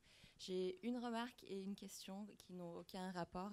La première remarque, c'est j'ai une cousine qui habitait à New York qui a vécu, pas elle-même, un harcèlement où elle était la victime, mais qui l'a vu dans un train très très complet au moment où tout le monde allait au travail. Et elle s'apercevait qu'un homme se penchait vers une femme. Et ils étaient tellement proches qu'elle pensait même qu'ils se connaissaient, jusqu'à ce qu'elle remarque à travers son regard un peu flou, parce qu'elle n'avait pas encore pris son café, que en fait, la femme était figée, vraiment mal à l'aise, et que cet homme essayait de l'approcher et la touchait même. Donc, ce qu'elle a fait, et j'ai trouvé ça incroyable, et c'est peut-être une petite astuce à garder pour nous toutes, c'est qu'elle a commencé à hurler. Elle l'a attaqué verbalement. Elle a dit mais comment osez-vous, monsieur, pour qui vous prenez-vous? On est dans un espace public, on essaie tous d'aller au boulot. Et elle a remarqué exactement comme vous l'avez dit, que les autres passagers ne voulaient vraiment pas intercepter. Et elle a vraiment interpellé les gens de manière individuelle. Elle a dit, vous, monsieur, est-ce que vous êtes à l'aise avec ce comportement? Non. Est-ce que vous pensez qu'il doit quitter ce train? Oui, très bien. Vous, madame. Et vraiment, elle a créé une sorte de groupe qui était beaucoup plus vocal. Et ça a vraiment ça a diffusé la situation. Il a quitté le train. Donc ça, c'était la première anecdote. Et puis, l'autre question que j'ai pour vous toutes, c'est que je remarque, et vous avez un peu dansé autour de ce sujet, on remarque que le fardeau tombe souvent financièrement sur les femmes de trouver un espace sportif, par exemple, où elles se sentent à l'aise, ou quand elles se déplacent pour entrer d'un lieu de soirée, que justement on paye l'Uber parce qu'on se sent plus à l'aise. Est-ce que vous pensez qu'il y a un moyen, peut-être dans l'espace public, dans l'espace privé, ou dans un partenariat entre les deux, on pourrait créer des sortes je sais pas. Soutien financier, oui, soutien financier, subventionnement, parce qu'après tout, Uber circule seulement avec l'autorisation de la ville. Peut-être qu'on pourrait éventuellement demander qu'ils subventionnent vraiment les femmes qui en ont besoin dans des cas vraiment précaires. Avec toujours cette limite du paternalisme, hein, parce que c'est toujours un petit peu à double tranchant, il me semble. C'est intéressant parce qu'on m'a posé cette question il n'y a pas longtemps, et notamment à propos des taxis. Alors c'était un petit peu différent, c'est qu'il y a aussi des femmes qui conduisent des taxis Uber, Et les femmes n'ont pas le droit de conduire la nuit parce que ce serait trop dangereux pour elles. Or, c'est la nuit que les courses rapportent le plus. Et voilà, donc ce qu'elles ont fait, c'est qu'elles ont lancé... Alors, c'est toujours très ambigu, la question de mixité, non-mixité, et donc j'ouvre peut-être un autre débat, mais qu'on ne résoudra pas ce soir. Mais elles ont décidé, du coup, de lancer une flotte de taxis à destination des femmes uniquement, de façon à ce que ces femmes puissent travailler la nuit, et donc puissent continuer à gagner de l'argent de façon conséquente, c'est-à-dire que ce ne soit pas seulement les hommes qui se fassent les bonnes courses, et qu'elles travaillent à la journée sur les courses pourries, et qu'en même temps, ça résolve aussi la question d'aider les femmes qui ne se sentaient pas à l'aise, y compris avec des chauffeurs masculins.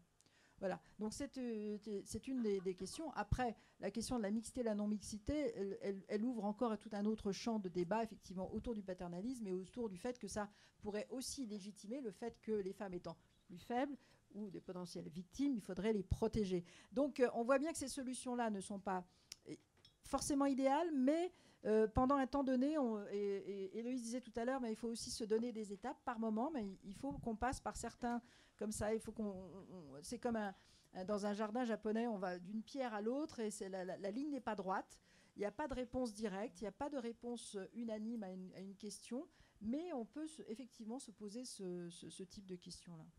Mais c'est vrai qu'on envisage la ville comme un espace où il y a des prédateurs et où il y a des proies, quand on pense à ça, et c'est vrai que c'est difficile de se dire on change ce préalable et on mène des politiques de protection quand même. On se rend compte qu'il y a un truc compliqué à penser. Je voulais rebondir sur ce que vous disiez par rapport à cette technique de protection entre femmes. C'est une BD qu'a faite l'autrice de BD Maëril, que je vous invite à regarder sur ses réseaux.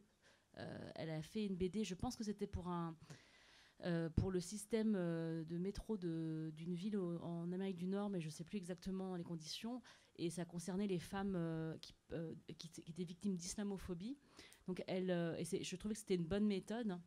Donc, c'est-à-dire que si vous êtes témoin dans les transports en public, là, c'était le cas d'une personne qui se fait harceler pour son appartenance religieuse, elle préconisait, elle,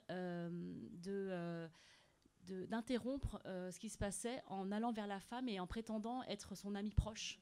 Et du coup, elle la sécurisait en ne mettant pas ce qui se passait là au centre de toute l'attention du wagon. Et que du coup, le harceleur se sentait moins maître de la situation, puisqu'il était tout d'un coup un tiers dans cette relation avec ces deux femmes, et de lui dire mais tu vas où, voilà, mais je t'ai pas reconnue, qu'est-ce que tu fais, viens, on va prendre un verre, et ensuite doucement de l'attirer plus loin de l'emprise de cette personne. Et j'ai trouvé que c'était vraiment quelque chose de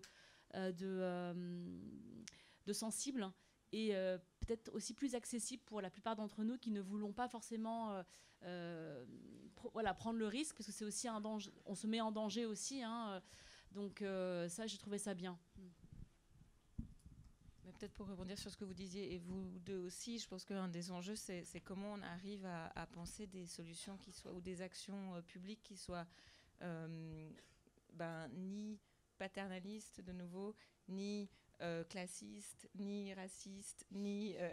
et en fait, c'est vraiment là où ça devient complexe, et parce que finalement, c'est vraiment ça l'enjeu. Enfin, on travaille là avec une collègue d'un autre service, du service de l'espace public, depuis plusieurs mois sur un projet de plan d'action municipal contre le harcèlement dans l'espace public. Et c'est bien là tout l'enjeu. Comment on fait pour penser des mesures et des actions qui soient cohérentes, et surtout que, de nouveau, un des enjeux, c'est que vu qu'on parle de plus en plus de sexisme, de harcèlement, tout le monde en parle, beaucoup de gens en parlent dans l'espace médiatique partout, mais on ne parle pas toujours de la manière la plus intéressante ou cohérente quand il s'agit de penser des actions. Donc comment on fait pour penser ces actions-là et pour ne pas reproduire ni d'autres discriminations, ni d'autres stéréotypes en voulant promouvoir l'égalité et agir contre le sexisme. Je voulais juste dire une petite chose par rapport à ça, parce que je voulais le dire tout à l'heure, mais après on a changé de débat, mais c'est vrai que nous, on se trouve souvent confrontés à cette question de aussi traduire les choses de façon positive. Les les termes, tout tourne toujours autour de la sécurité, tout tourne autour de l'enfermement, tout tourne autour de la victimation. Donc il faut trouver ce juste équilibre, c'est-à-dire qu'il faut reconnaître la victimation, parce qu'on en a parlé, hein, c'est un élément fondamental, c'est-à-dire qu'il y a des choses, et il faudrait que d'ailleurs les peines soient à la hauteur de la réalité des actions commises, des infractions commises. Mais par ailleurs, il faut vraiment qu'on puisse parler aux personnes de façon extrêmement positive. Et nous, on dit souvent, par exemple, dans le métro, on ne reçoit que des messages anxiogènes. On reçoit attention, attention pickpocket, attention ceci, attention attentat terroriste, si vous voyez un paquet. On est en permanence, on est plongé et on est maintenu, j'ai envie de dire, dans cette ambiance-là. Or, on se rend bien compte qu'on peut avoir un chauffeur ou une chauffeuse de bus ou de métro qui tout d'un coup le matin vous raconte une poésie, vous dit tiens aujourd'hui la météo est pas terrible et je vais vous raconter un truc, ça va, et on sent le wagon change, mais c'est radical. Donc on sait qu'on a ces solutions-là et on ne les utilise pas. Donc ça nous pose des questions politiques. C'est qu'est-ce qu'on veut dire quand on systématiquement on s'engouffre dans ces choses-là. Nous, on a travaillé avec le Haut Conseil à l'égalité sur les questions du harcèlement transport. On leur a dit il faut envoyer les messages, il faut travailler sur la question de la sécurité et de la possibilité d'avoir du numéro d'appel, mais il faut aussi travailler la question positive. Faites une campagne d'affichage avec des femmes en situation d'empowerment. Envoyez des messages positifs dans les métros. Eh bien non, ça n'a pas été fait. Ils ont pris uniquement l'angle négatif. Le projet a été présenté, je vous demande par qui, par le ministère de l'Intérieur, par le ministre de l'Intérieur qui est venu porter le projet. Donc on voit bien que systématiquement, c'est ramené dans ce giron-là. Et on ne peut pas sortir de ce cycle aussi de victimation et dont il faut qu'on arrive absolument à sortir. Héloïse. Peut-être juste un enjeu complémentaire que je vois moi aussi, c'est qu'en fait on parle de sujets très complexes, on le voit bien, mais qu'on est supposé vulgariser de manière extrêmement rapide quand on porte un discours public ou quand on fait une campagne, même sur une campagne d'affiches, c'est un véritable casse-tête parce que c'est hyper compliqué de transposer ça dans une affiche ou deux affiches ou trois affiches et c'est un peu les enjeux auxquels on est confronté systématiquement en fait, pour que le discours soit audible au plus grand nombre et en même temps qu'on ne perde pas sa complexité et tout ce qu'il y a derrière et qu'on aille au fond des choses.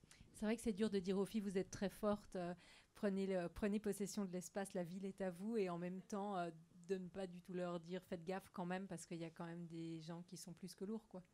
On est dans cette double chose, ça concerne aussi tous les parents d'adolescents, les parents d'enfants qui sont confrontés au quotidien à cette manière de devoir éduquer leurs filles et leurs garçons. Est-ce qu'il y a encore une main qui se lève ? Là-bas, il y en a une. En fait, le programme des créatives étant hyper dense, il y a un concert à 20h à l'Alhambra, donc je vois qu'il y a des gens aussi qui se lèvent. Moi, je suis pour qu'on laisse la parole malgré tout avancer un peu. Puis ma foi, si des gens nous quittent, ils nous quittent, ça me terrorise pas. Bonjour. Alors moi, je voulais faire un témoignage en fait, parce qu'on a parlé justement du pipi dans la rue. Et puis le témoignage je baisse les yeux quand je vois quelque chose comme ça. Ça m'est arrivé une multitude de fois, que je pense que la plupart des gens aussi ici. Je vais raconter deux de ces fois. Donc la vraie première fois, je pense que j'avais 19 ans. Un de mes amis se met à pisser sur un arrêt de bus. Et je lui dis, non mais c'est pas possible, il est 3h du matin. Bon, je lui dis, mais en fait, il y a des enfants, le lendemain, qui vont s'asseoir là, qui vont toucher ça. Et, donc, voilà. Et j'étais outrée. Et puis la deuxième fois, c'était à Paris il y a, je dirais, 6 mois. Et donc dans la rue, en passant, un homme qui pisse. Et moi, en fait, j'ai de la peine à fermer ma gueule. Hein, moi, j'y vais.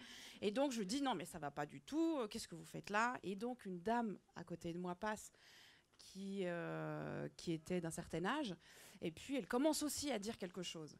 Donc les deux, on se met à dire non mais ça va pas, là, bon. Et puis le monsieur commence à dire à la dame, donc il s'est pas adressé à moi, il s'est adressé à la dame en disant voilà, c'est pas du tout de votre problème, je fais ce que je veux, enfin voilà, des choses comme ça. Et donc j'ai trouvé assez intéressant en fait qu'il y ait qu'on soit deux à s'opposer à ce genre de comportement, mais que ce monsieur ne me dise rien à moi, mais que dise quelque chose à cette dame-là. peut-être une question d'âge. Est-ce qu'il avait plus de pouvoir contre elle? Mais c'était un vrai questionnement à ce moment-là. Donc, mais ça fait aussi écho à ce côté de harcèlement dans le métro où on se retrouve dans l'espace public et puis on est témoin de quelque chose. Comment est-ce qu'on réagit, nous, les femmes? Et moi, c'est un grand questionnement qui vient régulièrement. Je suis en études genre et on est 20 femmes à s'exprimer ensemble. Et je me rends compte que malgré qu'on soit entre nous, malgré qu'on est dans un cours où on se connaît, la prise de parole des femmes en général dans l'espace public et même avec des étrangers, c'est problématique. Et ça, on va pas peut-être une des clés. Réouvrir. On va pas ouvrir un débat sur ça, mais je trouve que c'est aussi important en fait de dire non, mais en fait on a pas que dans l'espace public, mais aussi une parole, et cette parole, elle est difficile des fois à sortir, mais il y a une prise de conscience de est-ce qu'on a le droit de parler, comment on a le droit de parler, et puis je pense que c'est vraiment quelque chose à réfléchir. Merci beaucoup pour ce témoignage. Alors, je voudrais juste rajouter un truc, c'est que comment on peut prendre la parole. Je crois qu'on a parlé de sororité tout à l'heure. Je crois qu'il faut qu'on s'encourage à mener des actions. Donc, il faut qu'on continue à mener des actions ensemble. Je sais qu'avec Pascal, quand on voit un homme qui pisse dans l'espace public, on l'applaudit. Et ça a un certain effet, parce que d'une part, tout le monde se rend compte tout d'un coup qu'il se passe quelque chose. J'avais une copine qui a maintenant assez âgée, il m'a toujours fait rire, qui est quelqu'un avec un énorme tempérament, et qui, à chaque fois qu'elle voyait un mec, même au bord de la route, en train de pisser, qui klaxonnait. Elle dit, tu vas voir, il va se pisser sur les godasses. Parce qu'il va se retourner, parce qu'il va se demander pourquoi on l'interpelle. Et donc, il va forcément dévier dans sa course. Donc voilà. Mais cette question de l'ironie, nous, on l'a beaucoup utilisée avec la barbe, qui est plutôt que de dire, messieurs, vous nous faites chier, ou mais toi, connard, etc., c'est, messieurs, bravo. Ce que vous faites est fantastique. Donc on a vraiment tout ce contre-pied avec des textes bien sentis qui vont avec. Et la question de l'applaudissement, ça va dans ça aussi. C'est tout d'un coup, mais magnifique, quoi. C'est bravo. Et il y a tellement de sororité qu'on se coupe pas la parole. C'est magnifique. Moi, je voulais dire que je trouve que c'est assez singulier. Moi, la plupart des tables rondes où je participe, les premières personnes à prendre la parole à la fin de la table ronde, c'est des hommes. Ensuite, il y a les femmes. Et après, à la fin, il y a les femmes racisées. Donc ça, c'est quelque chose dont j'étais témoin. Même quand on fait des tables rondes féministes, je veux dire, il y a toujours... et donc, je trouve que... là, j'ai entendu que des femmes poser des questions. Donc, je trouve que c'est super. Et je remercie aussi les hommes de laisser la place aux femmes, parce que c'est aussi ça, être un allié. Enfin, c'est il y a un travail sur les deux plans. C'est-à-dire que la question intéresse tout le monde, puisqu'on a tous une mère, une sœur, une femme, un frère, un père, un fils. Et donc, ces questions-là intéressent tout le monde. Mais il y a des moments où on se décentre de soi-même pour pouvoir laisser la place aux autres. Et ça aussi, c'est une question d'éducation importante. Là, je vous applaudis et c'est pas ironique. Moi, je voulais juste réagir aussi sur ce que vous disiez pour amener un autre élément.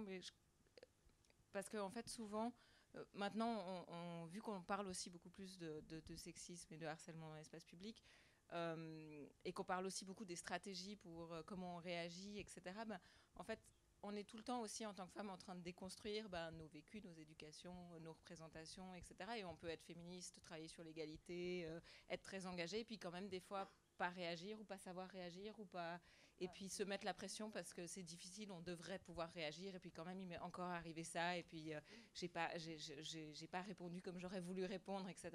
Et ça, c'est des choses que moi je vis, que j'entends souvent autour de moi, et je pense que c'est aussi important de se ficher la paix de temps en temps, ou de se dire ok, en fait je suis pas toujours des fois, je suis pas hyper attentive et puis m'arrive un truc, puis tout d'un coup, je réagis, puis ou je réfléchis, puis je me dis ah bah zut, j'aurais dû répondre ça ou j'aurais dû réagir comme ça. Mais c'est ok aussi en fait. On n'est pas toujours obligé d'avoir toujours la bonne réponse ou toujours la bonne attitude ou toujours. Et puis des fois, si on veut s'énerver, ben on s'énerve. Et puis des fois, si, enfin, je trouve que c'est aussi important qu'on redescende la pression nous en tant que femmes là-dessus parce que c'est vrai qu'on se met peut-être aussi beaucoup de pression nous-mêmes.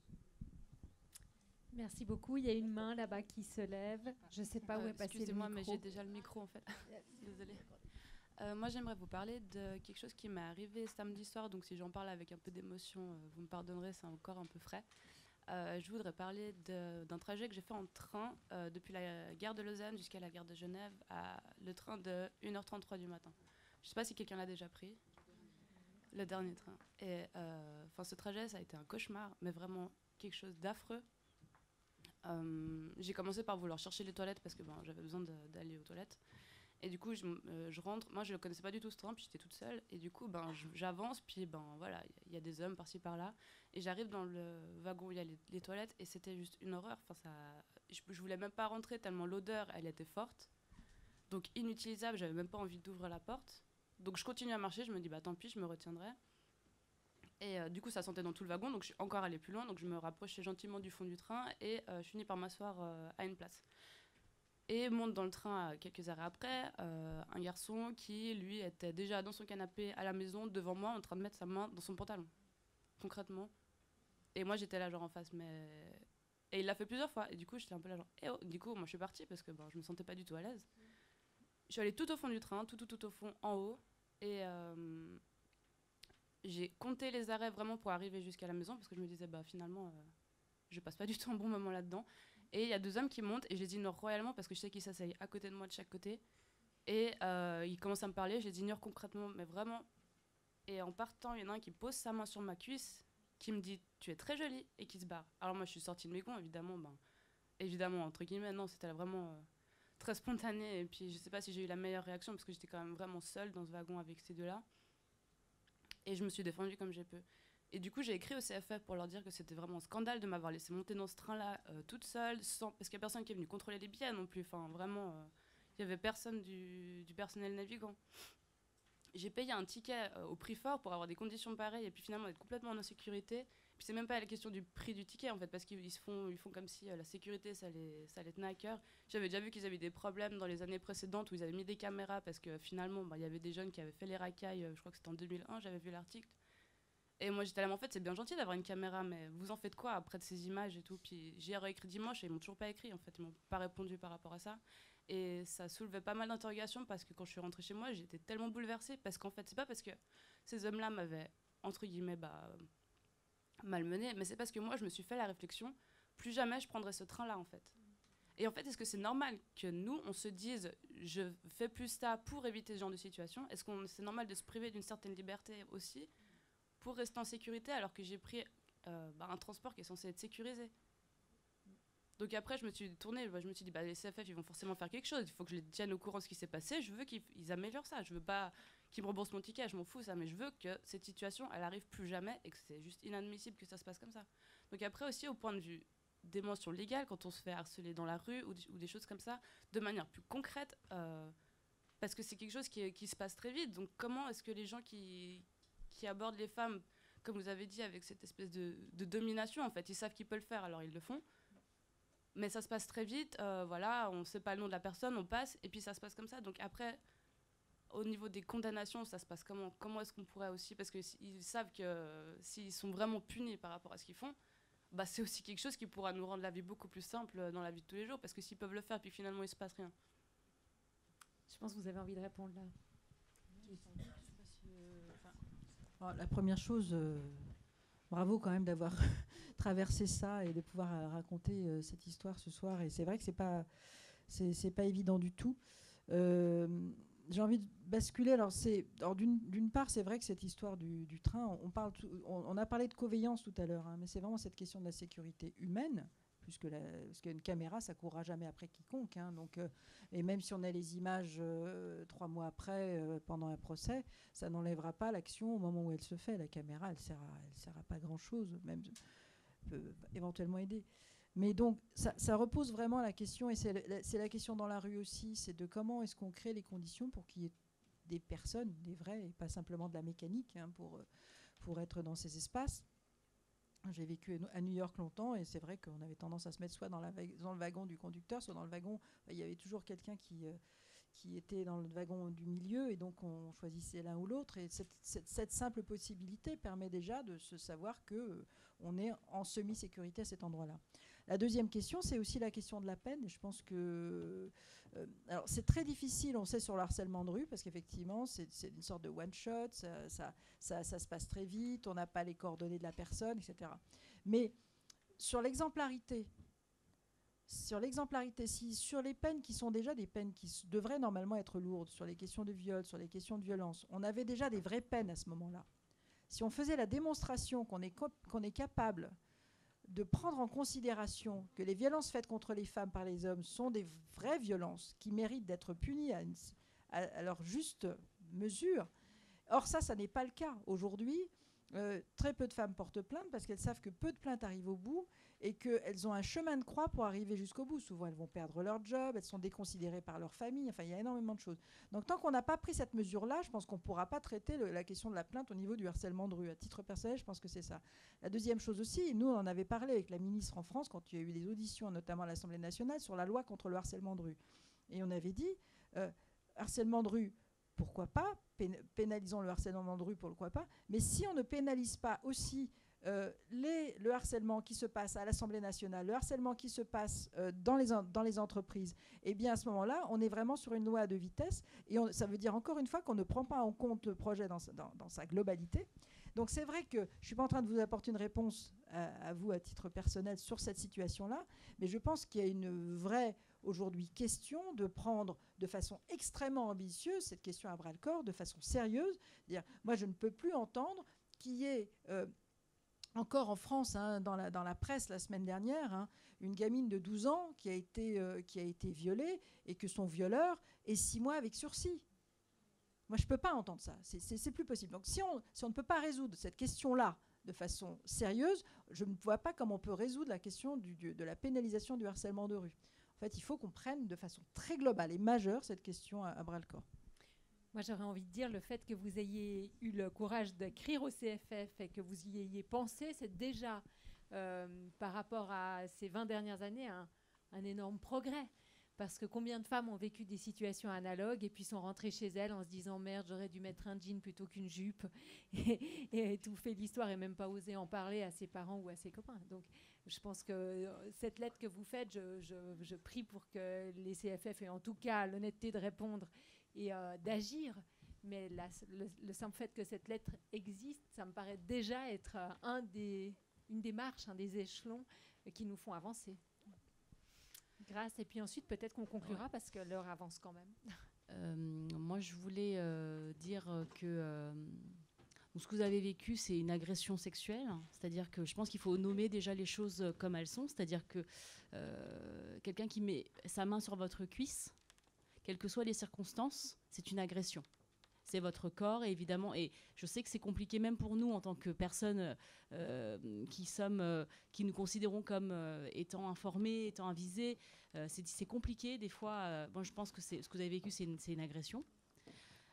Hélas, vous n'êtes pas la seule.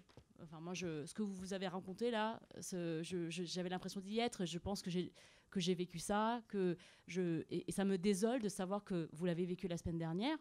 Et peut-être que ma fille le vivra quand elle sortira, qu'elle prendra le train d'1h33.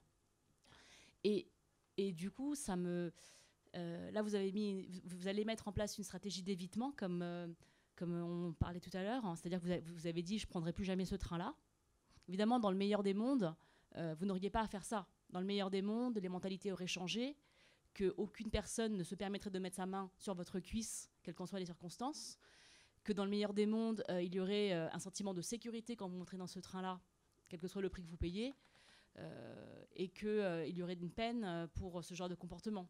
Mais du coup, en attendant ça, il faut des milestones, comme disait Héloïse, et que du coup, cette stratégie d'évitement, c'est quelque chose que vous allez peut-être mettre en place, tout en restant une personne digne, féministe, tout en luttant. Et ça n'enlève rien. Ça n'enlève rien. C'est une agression. Et ce que vous avez vécu, c'est inacceptable et ça devrait être condamné. Et je pense qu'il faut continuer à en parler sans, comme disait Chris Blash tout à l'heure, on ne reste pas au stade de la victime. C'est-à-dire que ce que vous avez fait, c'est que vous avez été sur le stade de la plainte. Et ça, c'est important de porter cette voix-là, en disant « moi, j'ai vécu ça, c'est inacceptable. Quelle est votre réponse ?» Et aussi diffuser plus largement cette parole comme vous le faites ici, en disant bah, est-ce que vous avez vécu la même chose? Et oui, et donc comment on fait? Parce que ça, c'est un problème qui ne part pas, en fait. Voilà. Ça, moi, en même temps, ça me désole et je trouve ça... Je suis contente qu'on en parle là et en même temps, ça me désole, mais ce sentiment-là, il faut que ça avance. Il faut qu'on arrête d'en être à ce stade-là. Vraiment, c'est... merci. Il y a plein de mains qui se lèvent. Alors, je ne sais pas ce que vous en pensez les uns et les autres.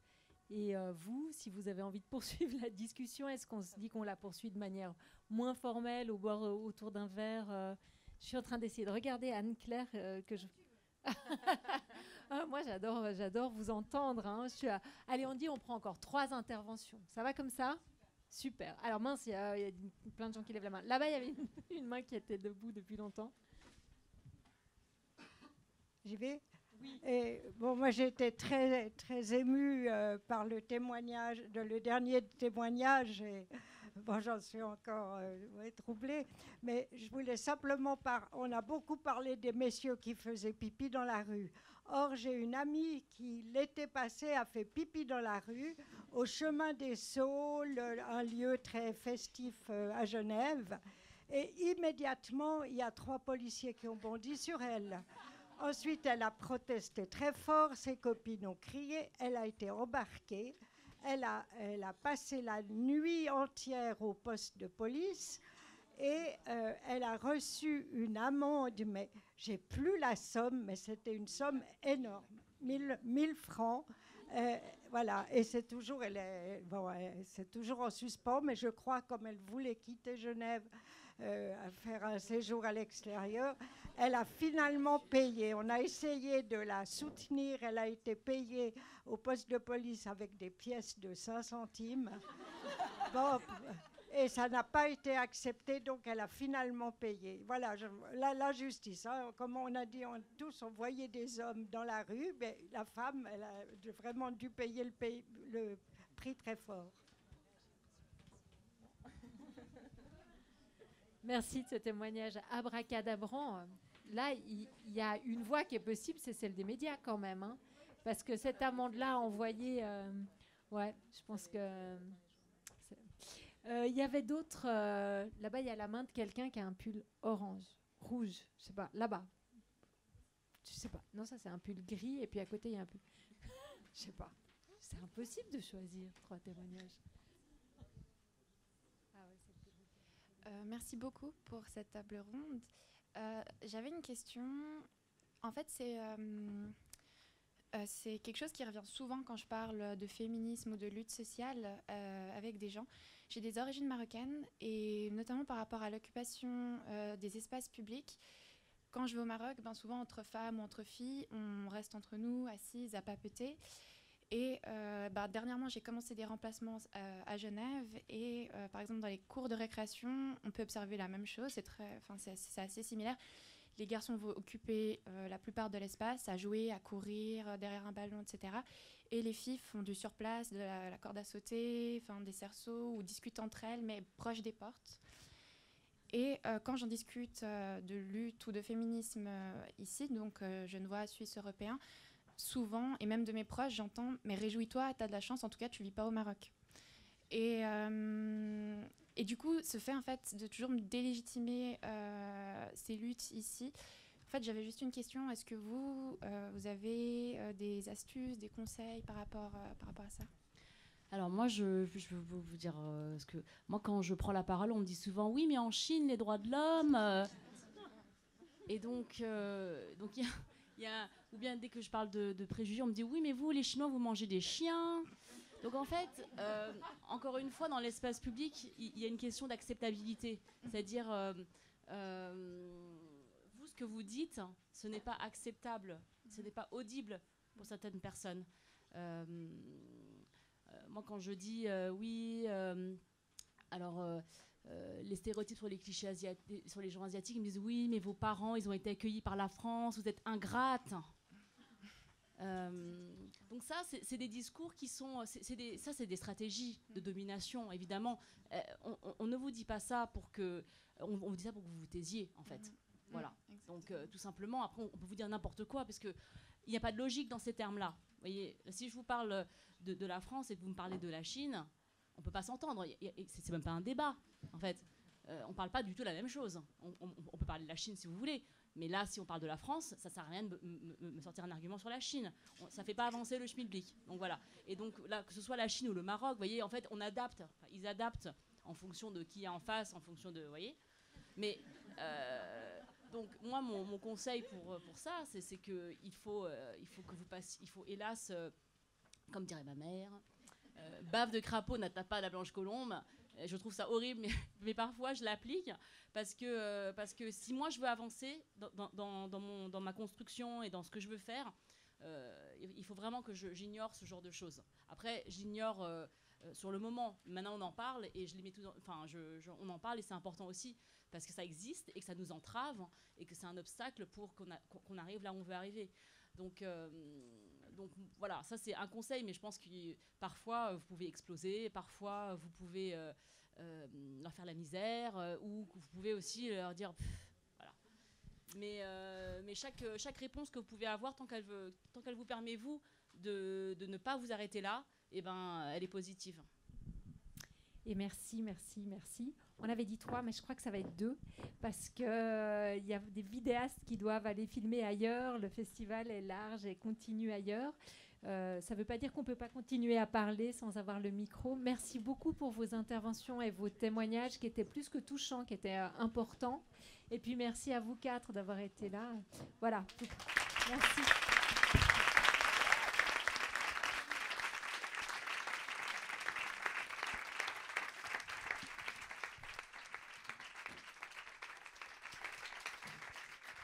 Merci beaucoup. On peut continuer les discussions de manière informelle en bas au café La Réplique.